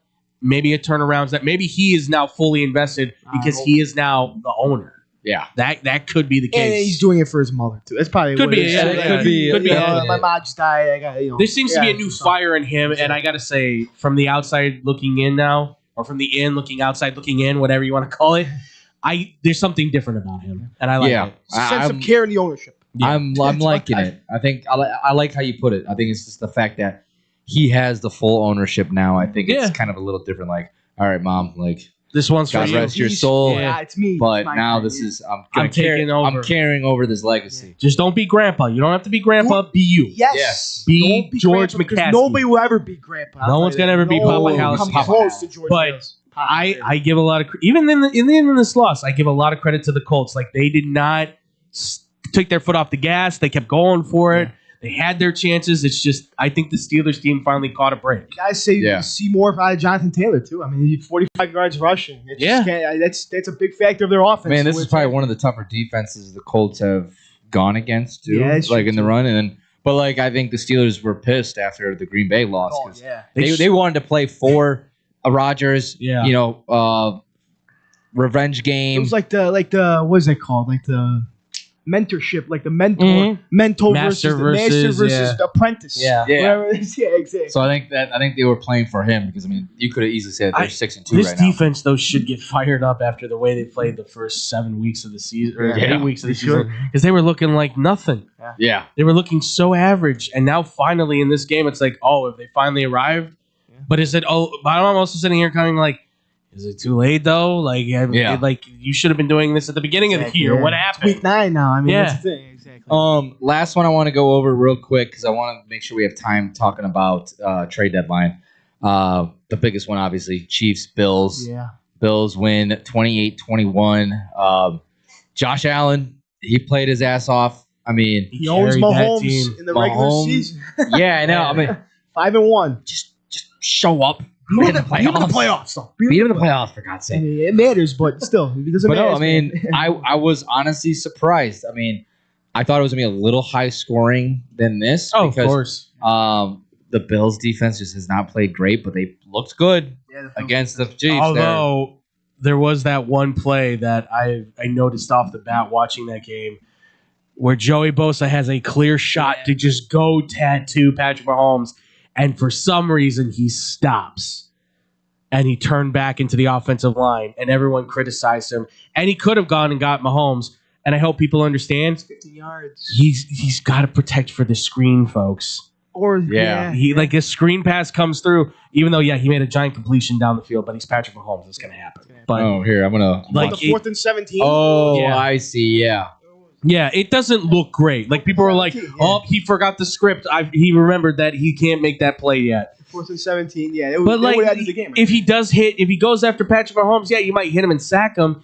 But he probably checks down and throws the ball to the screen ball anyways because I there would was somebody say wide open right it, there. It looked like there was a screen Yeah. going. So, yeah, I mean, people are looking way too Damned much if you at do, this. damned if you don't. But the Bills still win. It doesn't still matter. won. Yeah, it does not matter. The Bills still won. It's a big win Yeah, too. at and the end of day. defense played well No, I mean, for the first time in a long time. against one of the hotter offenses in the league. I mean, Yeah. no matter how their 5-4 record doesn't really show of what kind of team they are. I know. We MVP candidate, know Mahomes, too. we know that they're going to climb back up in the Yeah. power ranking. And Kincaid, Dalton Kincaid is finally. been- oh, Yes. man. That's been Josh Allen's. Oh my God! Even though I Safe target needed dude. him for a parlay last week. It was tight ends day. I know. Yeah. Yeah, isn't it funny how after tight ends day, all of a sudden all the young Oh, tight ends are tight like, ends go oh off. yeah, Yeah, they're like, all right. Loveland, Kincaid, yeah. Oh. All right. Let's quickly talk about trade deadline. We teased it. Already had a few. We had a few. Yeah. Do you have them up right now? If you want to list them off. So yeah, right. I mean, Eagles are kind of the ones that have been the big spenders so far at the deadline. Getting Jair Alexander, obviously from the Ravens, for I believe it was third, or not a third, a fifth or a sixth, and then they got Jalen Phillips from Miami for a third round pick. So they've been kind of the ones making the moves thus far. You have the Steelers making the move for Kyle Duggar. Keon White is going to the 49ers as well, from the Patriots to San Francisco. That's most of the moves I think I have thus far for the deadline. If you have them, Tyler, by all means go. Unless you just want to open it up. No, I mean, you kind of said like the big ones. That's all the ones that I really was like that might make an impact. Like I mean that's kind of the more big ones that's happened so far. Yeah, I can only imagine it's going to go crazy tomorrow. Just because I think with how open the NFL is as a whole, teams are going to be buying and selling. I'm sure like hotcakes. But I want to let's kind of talk about the Bears as far in this situation. Yeah. We've mentioned secondary help, but now I mean with the Dio thing, I mean I don't see why they don't. I think they have to go get an edge rusher. I mean I'm not saying don't give Booker his flowers. But I'm just saying to add more depth and rotation, I think you have to. And you might be able to get someone for cheaper, and just to add in that rotation. But I think a Bradley Chubb would be perfect, like in that situation. If you're willing to like spend like I would say third or a fourth or something like that. They're saying like Kayvon CHSN did like a little thing over here. Potential trade targets: Bradley Chubb, Kayvon Thibodeau, the guy on the Giants. I think that would be that's a long term investment too. Second on the Jets. Yeah, that's another one too. Decent guy. Yeah. Those are the two guys that I would say like from New York, Thibodeau and Johnson. Yeah, you can get those guys. You can invest a decent contract, like a 3-year in them. What you gave out of Bingo, just to put him in front of Austin Booker and then just swap in Austin Booker. But they've also these are guys that have also shown more potential. Yeah. Right. And they're young, so there's more upside on them, I would say, better too. Upside, yeah, exactly. Yeah. And pair better with Montez Sweat. And I think you got to get someone in the backfield, too. If you really want to do something, still, you got to get a corner just for depth piece, I think. I think they can make a couple of moves here. You brought up a name for corner, too, that I like, that I've seen other people talk about, and that's getting Alante Taylor back with Dennis Allen. Yeah. Because that's been his secret weapon the when Saints, he's in New Orleans. You kind of imagine that they have to be selling. 1-7. I mean, they take picks. Just take the picks. Yeah, I mean, rebuild that team. Kellen Moore is going to want to build that team in the way he envisions it. I mean, I like that. When I saw it on the list, I saw Tariq Woolen. Tariq Woolen. That would be one too. That I don't think it would cost a lot. But I mean, I don't know how the Seahawks would want to with the uncertainty of Witherspoon. Yeah, he's been banged up. So I don't know if that's logical. And would they want to keep him because they're 6-2? I mean, are they really willing to get rid of guys? That's the other thing now. They're willing to get rid of guys in general. They're finally playing well, so now it's like, all right, the secondary is first with the Rams right now. And that's the thing. So that's where I'm like, it sounds great. I just don't know, and I don't know what kind of bag to throw to the Seahawks in order to pull that off. Yeah. I mean, Woolen, I would have said, was probably going to be like a 4th-round pick. Now, with the way they've been playing, he'd probably be somewhere in like the 3rd-round area. So, and that's the thing is like Alante Taylor, I feel like is probably going to be worth like a 2nd, something like the Saints are going to try and get you for what you got. Because they see you're winning. Plus, knowing Dennis is over there too, especially, so they probably want something. So they figure, all right, they're gonna try to pump it up. Yeah, it's like, all right, you really want this? Come on, get it then. But I mean, he's gonna be out there for somebody. The Bears are in a situation right now where they gotta have to buy something. 100%. They have. If you want them, if you're saying we're winning, and that's what Johnson's saying, we're looking to win, then this is you got to go to Ryan Poles and say, I need a corner. And we got to look for some edge rusher depth. It doesn't need to be special. It just has to be something. Right. I think this was a big win for the deadline itself. Because if you lose this game, you fall to 4-4. Oh, yeah. And you just don't. You're not. And then you're technically at the bottom of the division. Wednesday could be a fun day. Folks. So like winning this game was huge for the deadline. Yeah, Wednesday can be. Monday. Yeah, exactly. Yeah. Wednesday. What's Wednesday? It's the day after. Oh, that's what I'm saying. Like the results. The result. Because see where these. Like you said, it's a wide open West right now on NFC and AFC. Everyone's looking to see where can we improve. Do we still have a shot? Do we want to? Are we there to push? Do we have a chance to win? Or Are we the Jets? Because I think the Jets will too. No. Sorry, you're 1-7. I don't think you're not winning 9 games in a row.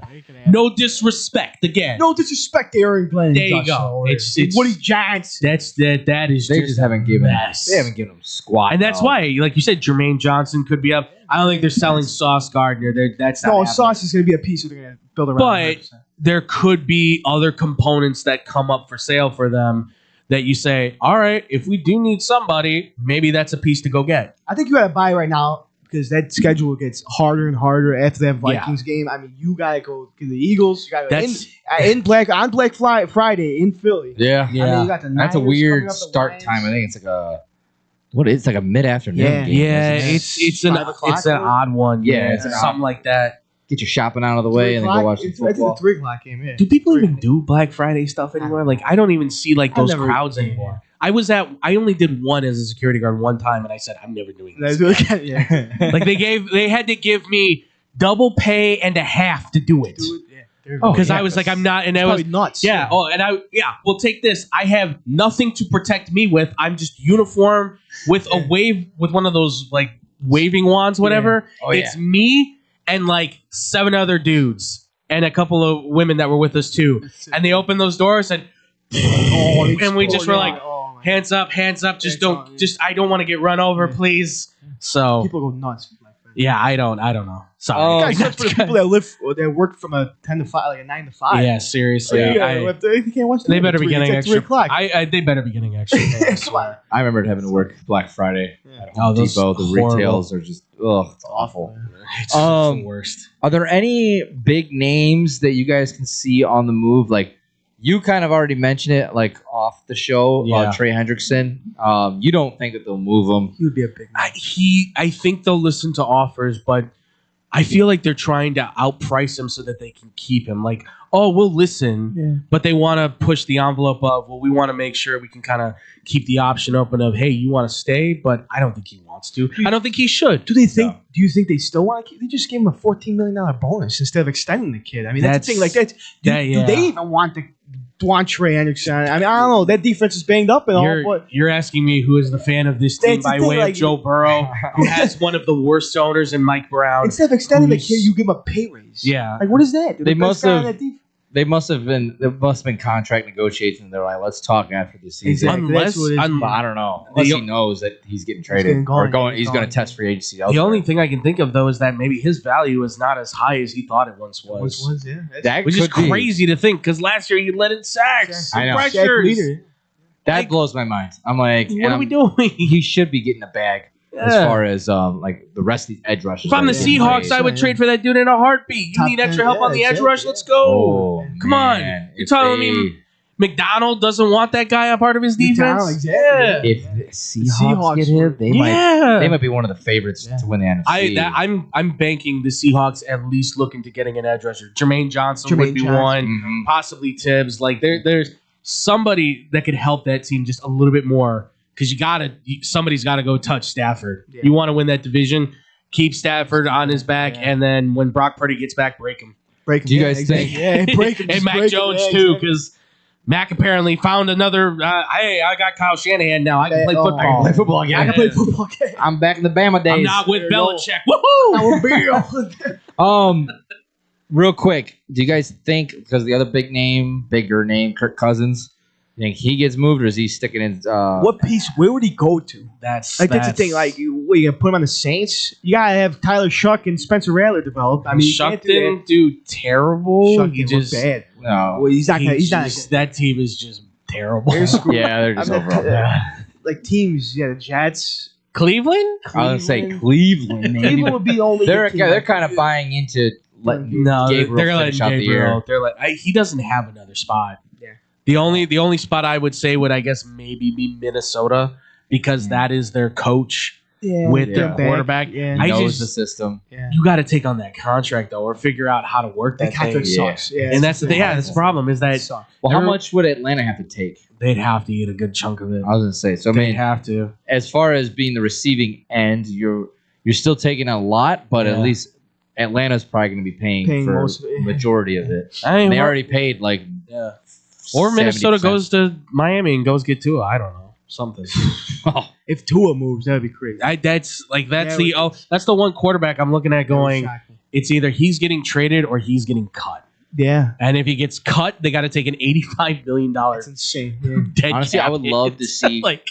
That's nuts. We've seen Atlanta Kirk. Like, he totally has changed his vibe. Yeah. Miami Kirk? Oh. Miami Kirk would be something. Kirk in Miami. Dude. He's going to be looking chains like. coming out. He'll be dressed up like Pitbull. To Pitbull. Yeah. Dale. What's worldwide? All right. 305.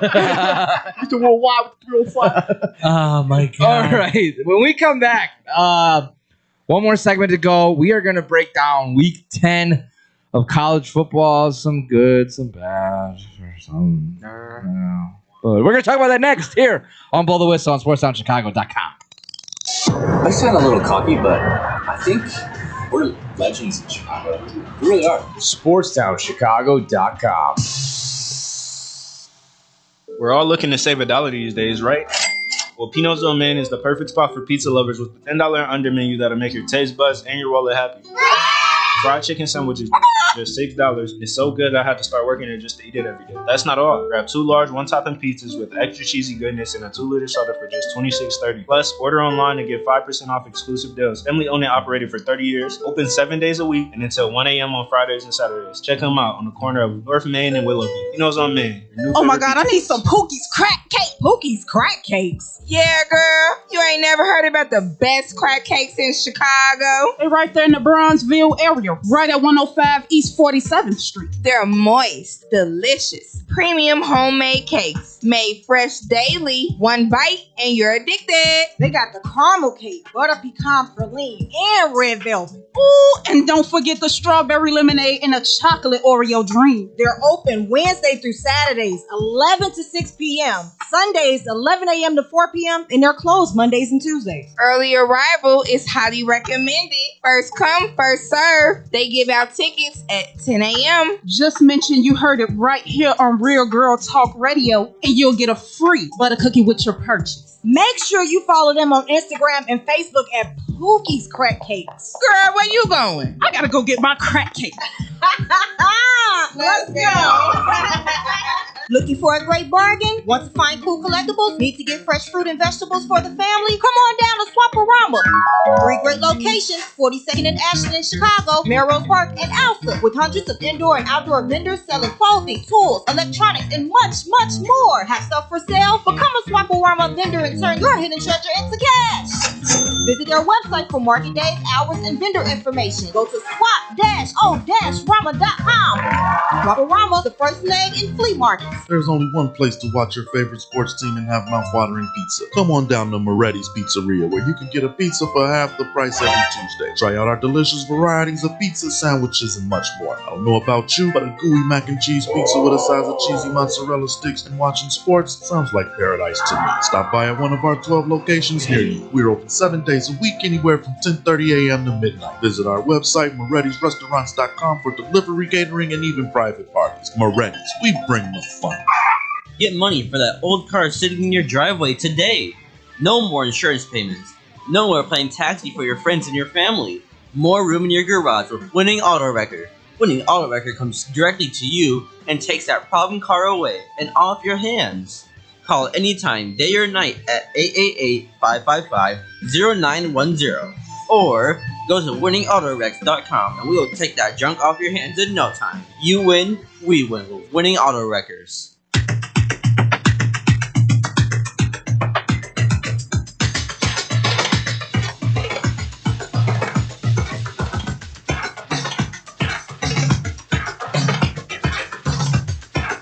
Welcome back here to Blow the Whistle on SportsTownChicago.com.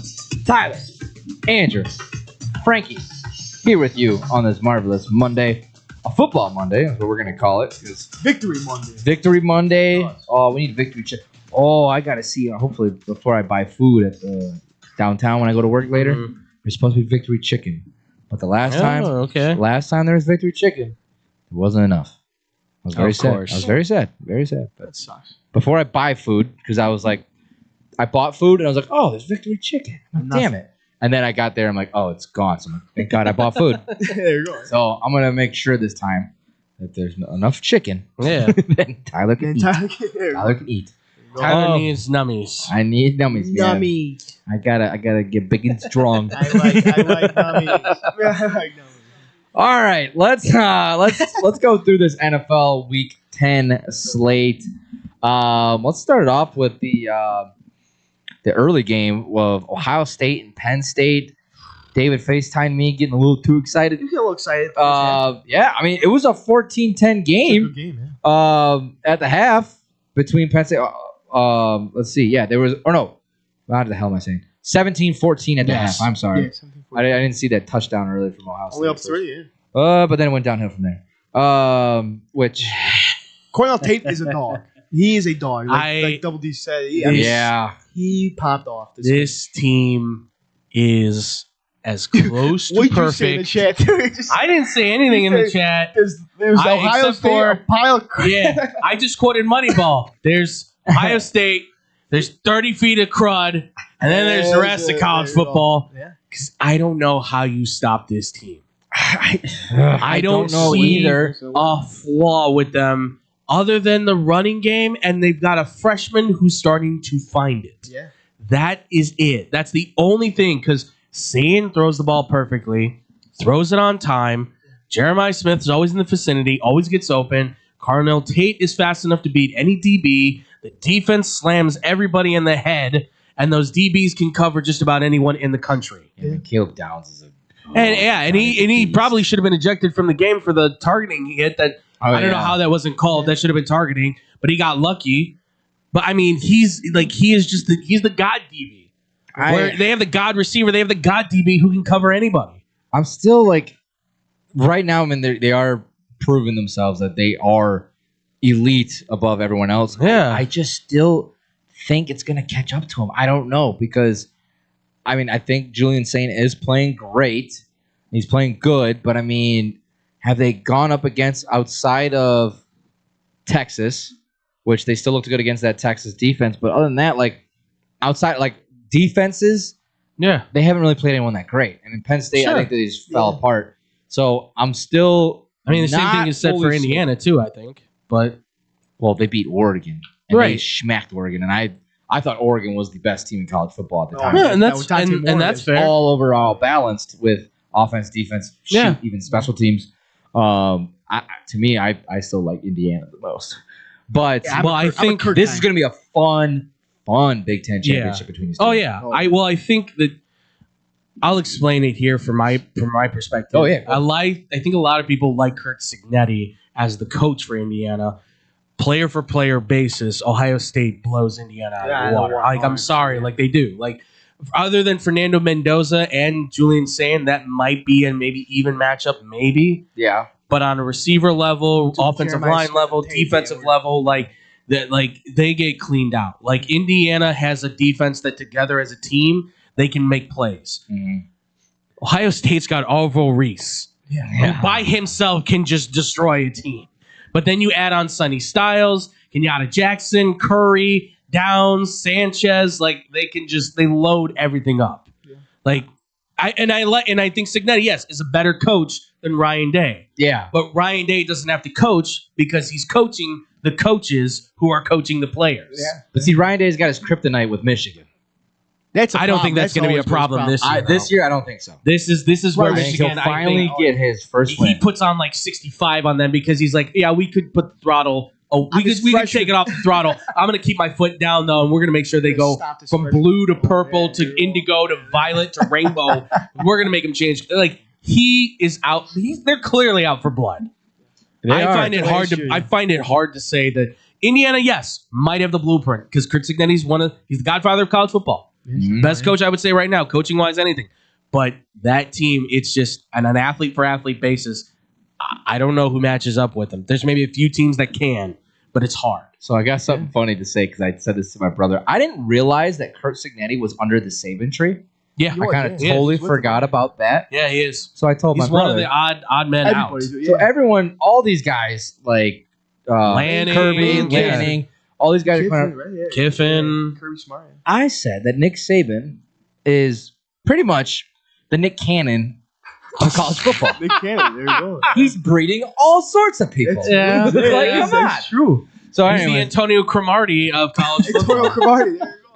I don't know why I totally forgot that Cignetti was under that tree. But Well, I mean, he's not one of the names that gets mentioned all the time because he's just thought of as an assistant coach. right. We don't know about him until he goes to James Madison, does Google what him. he does, and now into Indiana. Yeah, like he Google. says, Google me. Yeah, exactly. Yeah. But I don't know. I mean, I think I don't even know if he's going to stay at Indiana at the end of the day, too.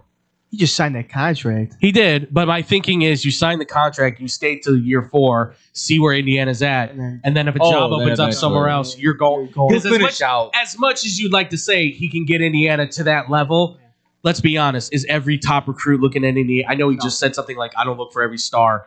Yeah, well, at some point you need have a to. star. Yeah. Like, I'd love to say that you can find a Fernando Mendoza. It doesn't hurt to have a Jared Curtis or an Arch Manning that says, I'll commit to your school from a Right. freshman here onwards. You need and want to make Indiana a destination. Like, obviously, Sure. it's tougher than most. It's hard to sell Bloomington over most Yeah. places. I've been there. It ain't much there.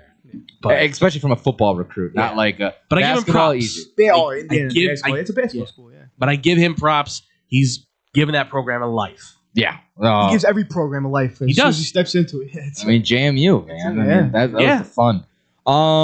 Let's talk.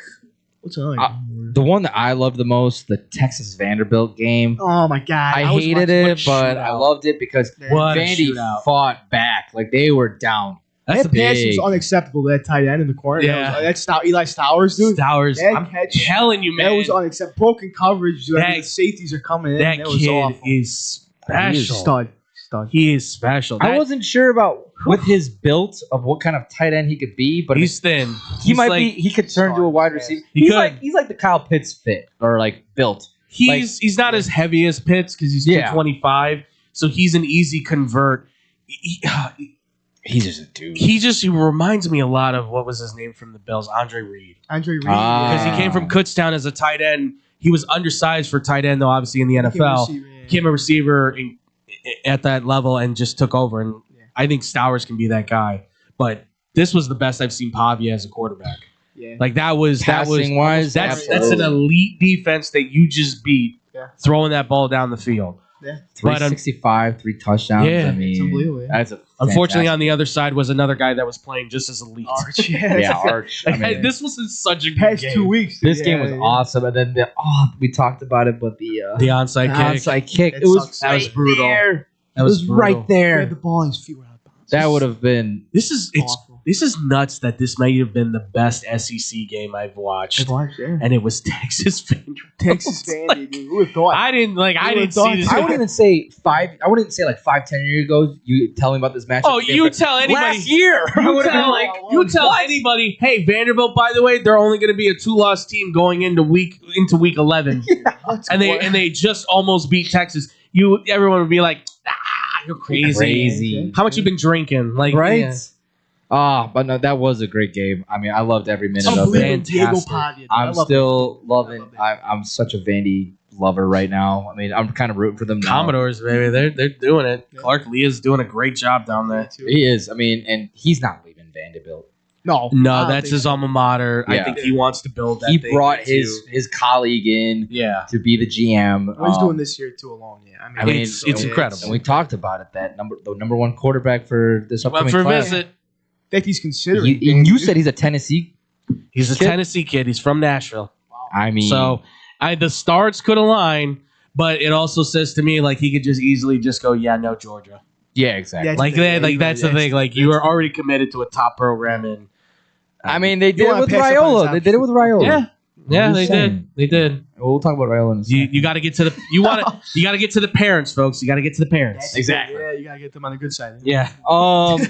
Other big game, SMU. I don't think a lot of people saw Beating that coming. Miami. Beating Miami. Carson Beck, man. I knew he was gonna catch up. He ain't that guy, dude. I don't He like ain't him. That guy. No reason to not. It's just like Miami looked so good at the He beginning. looked like a complete They team. did. They looked a complete team, and now they've just soured away, and it's really fallen on him. And what's this Yahoo deciding to do at the press conference after the game? Well, we ran the play 4 times. Sure, let's just keep throwing the team under the bus again. Like you already didn't do that the first time you lost, where you're like, yeah, receiver ran the wrong route. Really? Oh wow, yeah. Oh, okay. Dude, you've thrown 9 interceptions. That's a good attitude to have. Yeah, exactly. You throw 4 picks against Louisville. Come on, guys. Stop yourself. Dip. I mean, I didn't like him from the beginning. Georgia. And that was a lot of it, his arrogancy. And it's like, you didn't do squat over in Georgia, so. Man, you let Miami really get to your head. Jeez. Yeah. Took that attitude Well, he's and all. getting paid $9 million too on top of it. Right? Yeah, so, seriously. I mean, as a college kid, you know, Yeah, you always You get stole my Lamborghini. Boo-hoo. Oh, bummer. My influencer girlfriend broke up with me. You're in Miami. Here, dude. Yeah. I Go was- kiss a palm tree. Go do something with your life. Go kiss a palm tree. You That's got amazing. Oh, that's a like soundbite. that? That's a soundbite. Go kiss a Anytime we palm talk tree. anything, Go kiss a palm anytime we tree. talk anything where there's palm trees at in Yeah. the South now, I want that as a soundbite. Oh, that's amazing. We're just going to use that as a. It's so good. Freaking palm, dude. Oh, my God. But yeah, That's no, great. kiss a palm tree. Yeah, kiss a palm Go tree, kiss you a palm bum. tree. There you go. I like that. That dude will be lucky if he gets drafted at all. Period. At this point, Right. if I'm an NFL GM and you hear that, I'm not taking that kid. No. I know. I'm not taking. Yeah, you're blaming others before yourself. Yeah. Not taking the kid Yeah, I at ain't all. doing that, too. Yeah, go have fun with the Dolphins on their It's practice drama squad. problems. That's exactly what it becomes. Yeah, Drama problems. It's a exactly. locker room head case. Yeah. That's what it becomes. That's teenagers. It's teenagers. That's He'll teenage be- stuff. Come on. He'll be a late round draft pick for sure. Yeah. If that. Another big one, Oklahoma defeating Tennessee at Rocky Mountain High. I was not expecting this. I thought That was a shocker. with how Mateer's been playing and Didn't play Looked well. hurt. it's He still tough in didn't that play stadium. well. Yeah, he still didn't play great, but they found a way to win, and I was just like, I did not expect that. And it Found a hurt my running heart. back. Oh my gosh. Robinson. Right. Man. Yeah, this kid's been tearing it up now the last few games. Well, yeah, I know. What game was it? They had that big breakout run. Was that last week? Yeah, it was last week. Yeah. I mean, They- you and guys we- got yourself somebody. They spent all that money to go get Jay Knott from Cal, and turns out it's this kid. This kid just sitting in the he just back. comes out of nowhere. So, yeah, props to them. The SEC's so wide open. SEC I mean, is- aside from dude. Georgia, Bama, I would say, but like as far as like up there in the rest of the rankings, like it's we all figured It's the that. best conference. Sorry, I got breaking news. Joel will get season-ending injury, which he tore his ACL. There That goes sucks. Yeah. You could lose Slater and Hall for the rest of the season. man. Oh, That's That hurts. I mean, ugh. In a year that they were supposed to be playoff bound, and still be, but that's a lot tougher Always now. that- Just wild of a She tackles hurts blindside, difference. dude. Just the difference it made getting Alt back for That one game. Yeah, that game against who they playing? yeah. Who was it? Why am I blanking? Um, The team went off. It was Thursday night, wasn't it? yeah. God, who what? I can't- Broncos? No, No, Oh, I don't remember. Yeah, I now. blank. It's driving me nuts. We're gonna figure it Yeah. out. But yeah, that game. I mean, Oklahoma found themselves a running back. Utah whooping the can out of Cincinnati. Yeah. 45. I expected this to be way closer. Where college game they was too. Right? Um, This weekend. I mean, just the way how Sorsby's been playing and the rest of that team. Yeah. That shocked me. I couldn't believe that was I- as much of a beating as it was. Dampier didn't have his best game, but he made the plays when it counted. Mm-hmm. And Found there his were, connection to that Davis kid too. yeah, Man, and that running game is starting to wake up again. Yeah. Like they're finally getting back to it. Like I don't know what to make of Utah at this point. Like, They've I been know weird it's with. not a team, I yeah. think it's so weird all year. ranked and the unranked and ranked again. Yeah, like it. Just keep going back. It's so hard to measure them. Like Cincinnati too. Like even watching them, like I'm like, I don't know where these teams are at right now in the Big 12. Like, are they good? Are they bad? Like, I don't know if any of them have a shot outside of one, and then it's the only team that's undefeated right now in BYU. Mm-hmm. Like I don't like, and even them, they're a weird one too. We were talking about them, and they actually have a good matchup with Texas Tech this week. But, Yeah, David didn't like that Tech was a 10.5-point favorite, which I'm like, it's at Tech, and I'm like, I'm still not sold on BYU. Like I mean, yeah, they're playing great. Yeah, on both sides of the ball, but again, it just kind of goes down to the competition that they played. I mean, I'd probably be more sold on BYU than Texas Tech right now. I mean, they're a weird team too. Because Texas Tech's been putting up points, but their biggest problem has been that defensively they've struggled, and now offensively they can't seem to find a quarterback that can stay healthy. Yeah. They're a solid team, and clearly they can just get whatever rookie they want by just going, here's a bag, here's a bag, here's a bag, here's a bag, here's a bag. And that's great, and that's great for the building of their program. But I don't know. I mean, both of those teams are just odd. Yeah, they are just odd. Very odd. Yeah. Big 12 is in this weird conference area now. This whole thing has been weird. The SEC's above everything. The one that everyone. College football's weird. Yeah.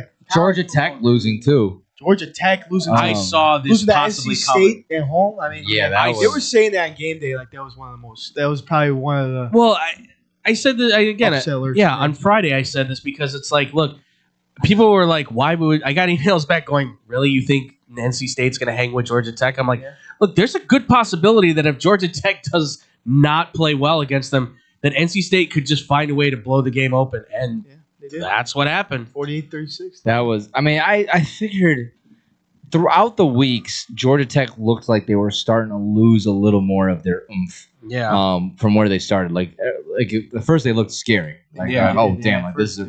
But then, like every week, it's just like, okay, like reality's starting to crawl back a little bit. I mean, I'm not discrediting Georgia Tech at all. I still think they're like a really good team.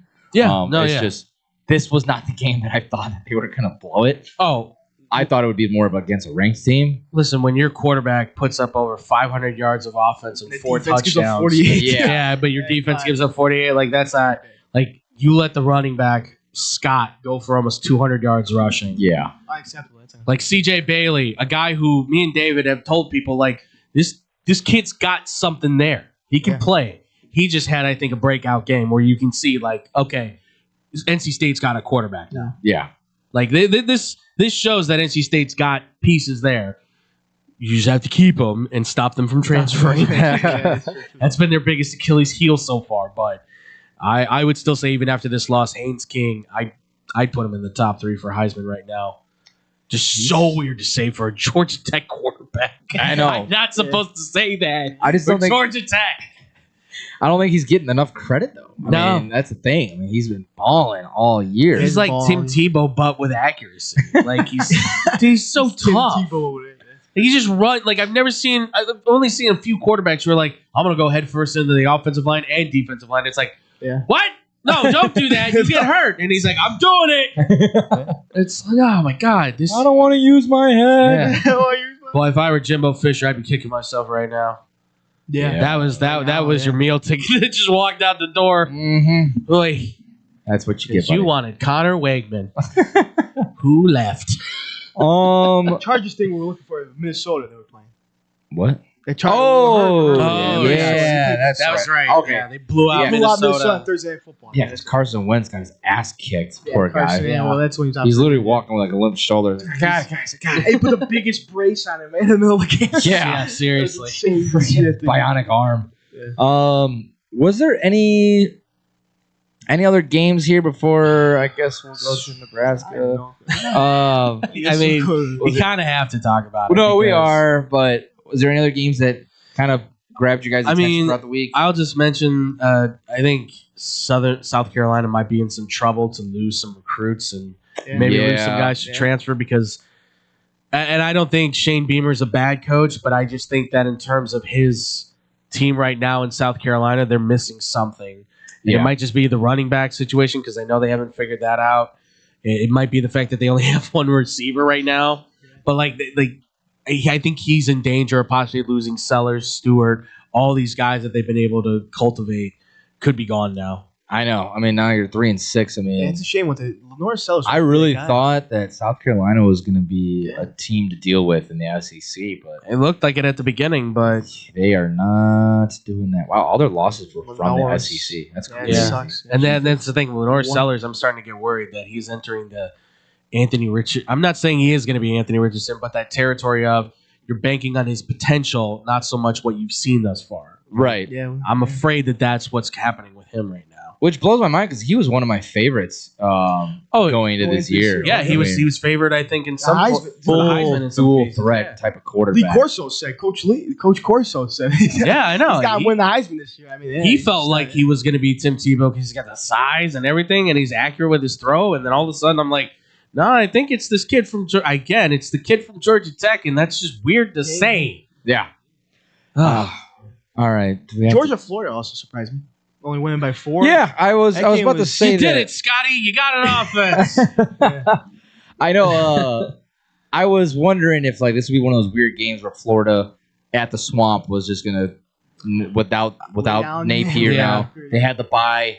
They didn't do too bad. No, I mean they kept it within. I mean I give them credit where it is, but obviously this is a throwaway season for Florida. Unfortunately, well, you might lose Lagway though. I don't know. What hurts them now too is that Dallas Wilson, their freshman, who looks like he's going to be an NFL stud at some point, like he's got that Jeremiah Smith feel to him, is now out for the season. So you just lost one of your big 6'3", 220 weapons. So although Eugene Wilson played well, but you need in order for that team to stay together, that team needs to really stay together and be healthy. Because like you said, Lagway could be looking at the situation going, I don't need this. I'm going to look for elsewhere. I mean, especially it was Napier the one that got him there. Now he's gone. Yeah. So, although I'll give him credit, he could have said he's transferring, and instead he seems like he's going to stick it out. So maybe he's waiting to see what Florida brings. Yeah. On the other side, Gunnar Stockton's got to do more too. On the other side, too. Yeah, Gunnar Stockton. He's not that. He's not that kind of guy. I don't think he is. He can do the Stetson Bennett where it's survived by the defense. Sorry, David, I know. Survived by the I'm disrespecting his name, but I'm just saying, let's be clear here. As much as you want to give that kid his flowers for what he's been able to do, he did survive a lot off the defense, and he had a safety net in Brock Bowers. Yeah. This team, they don't really have that same receiving core, but they have guys they can at least throw the ball down to, which is nice for Stockton. But they're surviving off that defense being as elite as it is. Yeah. They've got 8 different guys they can change on the defensive line. That's starters and bench guys. That's crazy. They've got 6 different dudes and their DBs that they can change. That's starters and bench. That's why I keep telling people this is why you maybe go hire Glenn Schumann, the defensive coordinator from Georgia, because some of those kids might be willing to go with him. They might. He's the one doing a lot of the recruiting. Yeah. I mean, I'm just saying Florida. I think you'd be a perfect fit there. You hurt your rival and you gain experience. That would be something. I have good ideas too. Listen to me once in a while. I'm helping a rival out. I shouldn't even be helping, by the way. Exactly. Screw them. Yeah. Screw My team them. didn't even win or lose. They still somehow managed, though. It still felt like I lost. Yeah. Well, speaking of losses, Nebraska. Got to talk about it.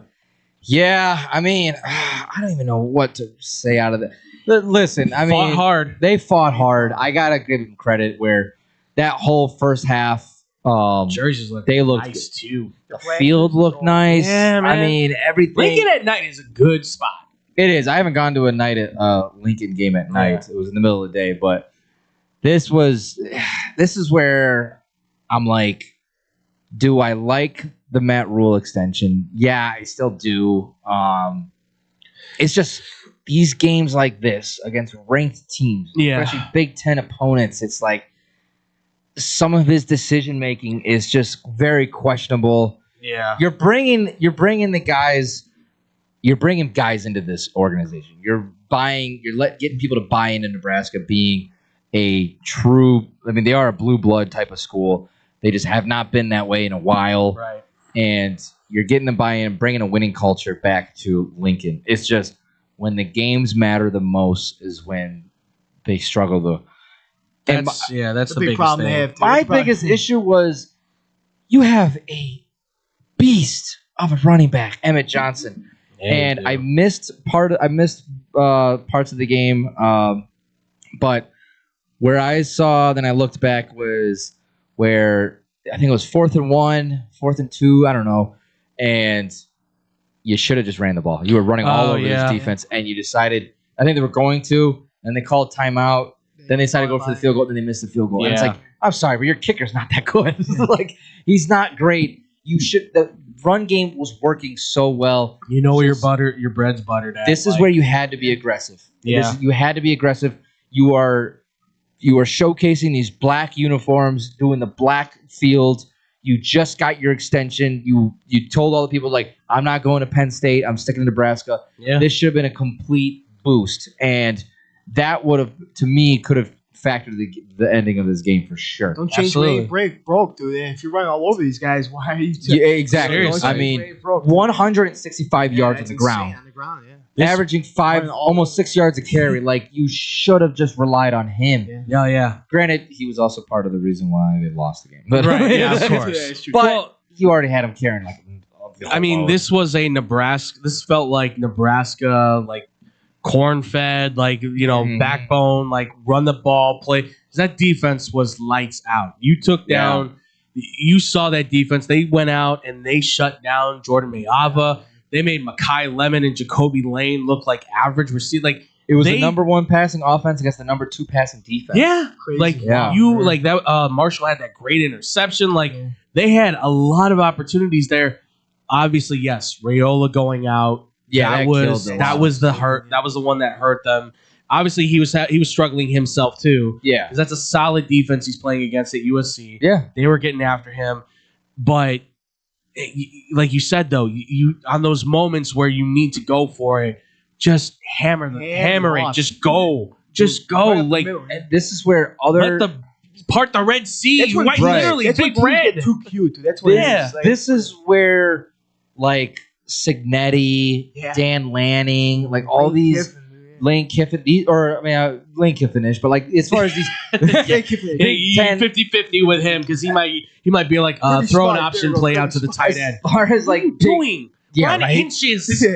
As far as these Big Ten coaches, this is where Rule stands out. Where it's like these guys are aggressive. These guys will stomp it down your throat and do what. Like, this win meant so much because it would have been Nebraska's first top 25 win since 2016. It's crazy. This would have tacked on another win in your top 25 because he doesn't have a lot of wins in the top 25. It's almost just like James Franklin, for God's sake.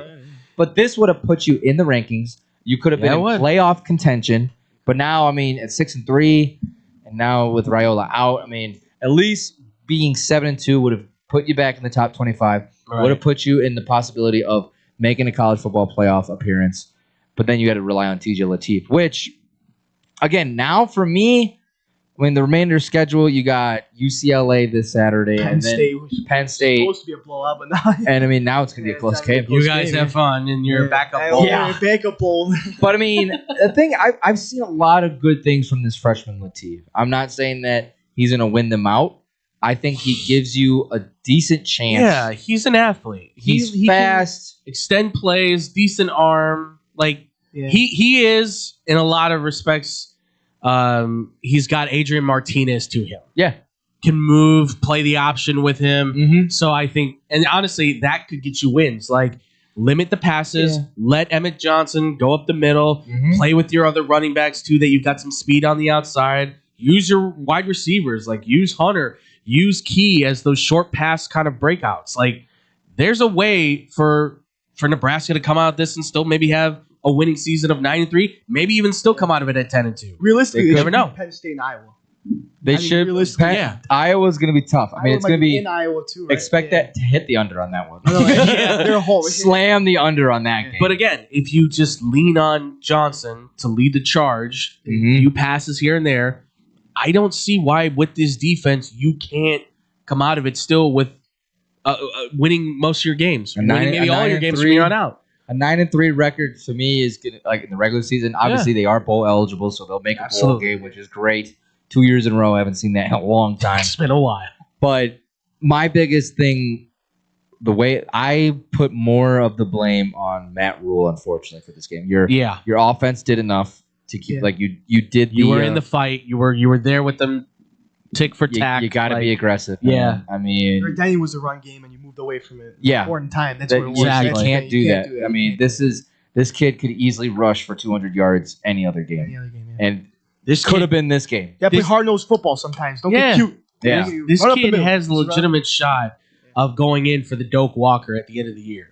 Yeah. Like, give him every chance he can. At this point, if you're saying, look, we're going to try and salvage what we can in the season, I'd say let that be the case. Like, go with Johnson. Let him run to daylight, see what you have, because he's a junior, right? He's a junior, yep. So guess what that means? He wins the Doak Walker this year. Guess what that means next year? He goes in as a favorite for the Heisman. Yeah. And when's the last time you said that for somebody in Nebraska? Nebraska uniform, Not in a long time. That as a favorite. Last time they had a favorite finalist for Nebraska. Dominic Sue, right? Damn right. Dominic Sue. Yeah. It's Detroit Lion and Big Buck. He was a beast. This team, I say this again, and I say this not just for Tyler's benefit, I say this for everybody to understand. This team has the bones to start building the body of what can be a competitive unit in the Big Ten. It's not easy because you see you see what the blue bloods of Ohio State and Oregon, and like with the expansion, what they're doing in the expansion, USC and all that. But it doesn't mean that Nebraska can't be in there. No, there's no reason. And transfer portal they've used great. Recruiting, they've got another guy coming in. He's insane in the state of Illinois right now.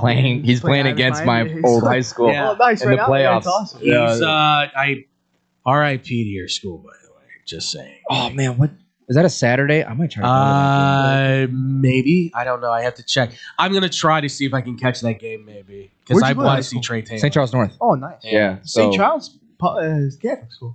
No, it's not. No. St. Charles. Oh, do they have a Catholic school? Is that a Catholic school? No, it's not. It's a public school. The St. Charles? The town is called Just St. because Charles. it says, Yeah. have you not been to St. Charles before? Well, Really? I didn't know he was a. I didn't know You he was not saint. been across the Mississippi River before?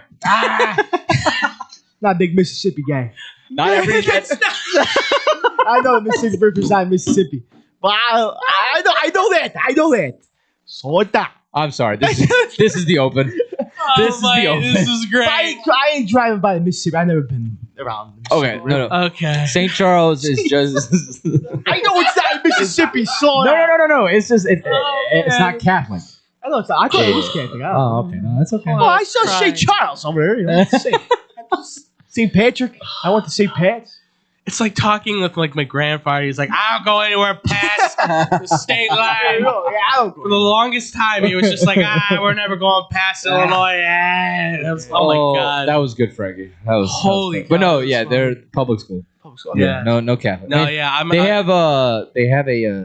they have a St. Pat's out in Elgin over there. Yeah. They have a couple of Catholic high schools. Yeah, and they're pretty good. But yeah, I'm trying to see if I can see Trey Taylor because I might try to go to that game if the kid is smart. if it's an early game, I'll be able to go. Yeah. I'm gonna try to go. The kid, I talked with him for like 5 minutes just to hear. I'm like, give me some take on your offense. Pretty awesome. He knows every part of his offense. Wow. Like It's a high school, too. down That's to pretty your offensive line, like how they're supposed to block, right to where the fullback's supposed to hit the line. Is he he's a junior?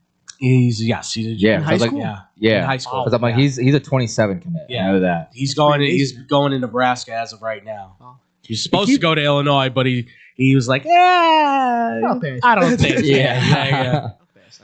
No, Don't blame him. I'm excited to see this kid head over to Lincoln. I mean, he'll be coming in once Raiola's pretty much gone. That's kind of the perfect plan. Is like you've got that, and that's the thing with Matt Rule. Like as much as Dayton Raiola is coming at the same time. Yeah. There goes brother. Yeah. Like, and that's the thing is like Matt Rule. Yeah, he's not winning right now as far as the top rankings go, but he's building something that possibly at some point he'll be there. Because I got to remind people too. I'm gonna read this before, and then we'll close it out. But he extended his contract too, right? yeah, no, he got an extension. Thank you, Penn State. Some meatball Nebraska fan got all like, oh, were you talking? Yeah, you were talking about this, he right? goes, it was about the extension. It was before it became public, but it was pretty obvious. And I said, I honestly love this. Rule might not be the guy to bring a championship to Lincoln right now, but a winning culture is being created, and that's what Nebraska needs. Exactly. This guy, Big Red Medic. Terrible take. Matt Rule has performed worse than Mike Riley. What gives? Don't drag my program to mediocrity. Your program. Oh, yeah. What do you? You own it, you little bastard? Mediocrity. I was very happy watching them win all the time. How old are you? Yeah, winning all the time? Back in the 80s and the 90s, buddy. Okay, so cool your jets. Your time has passed. Goodbye. Yeah. So Stuck in the past. That's what they are. kick rocks.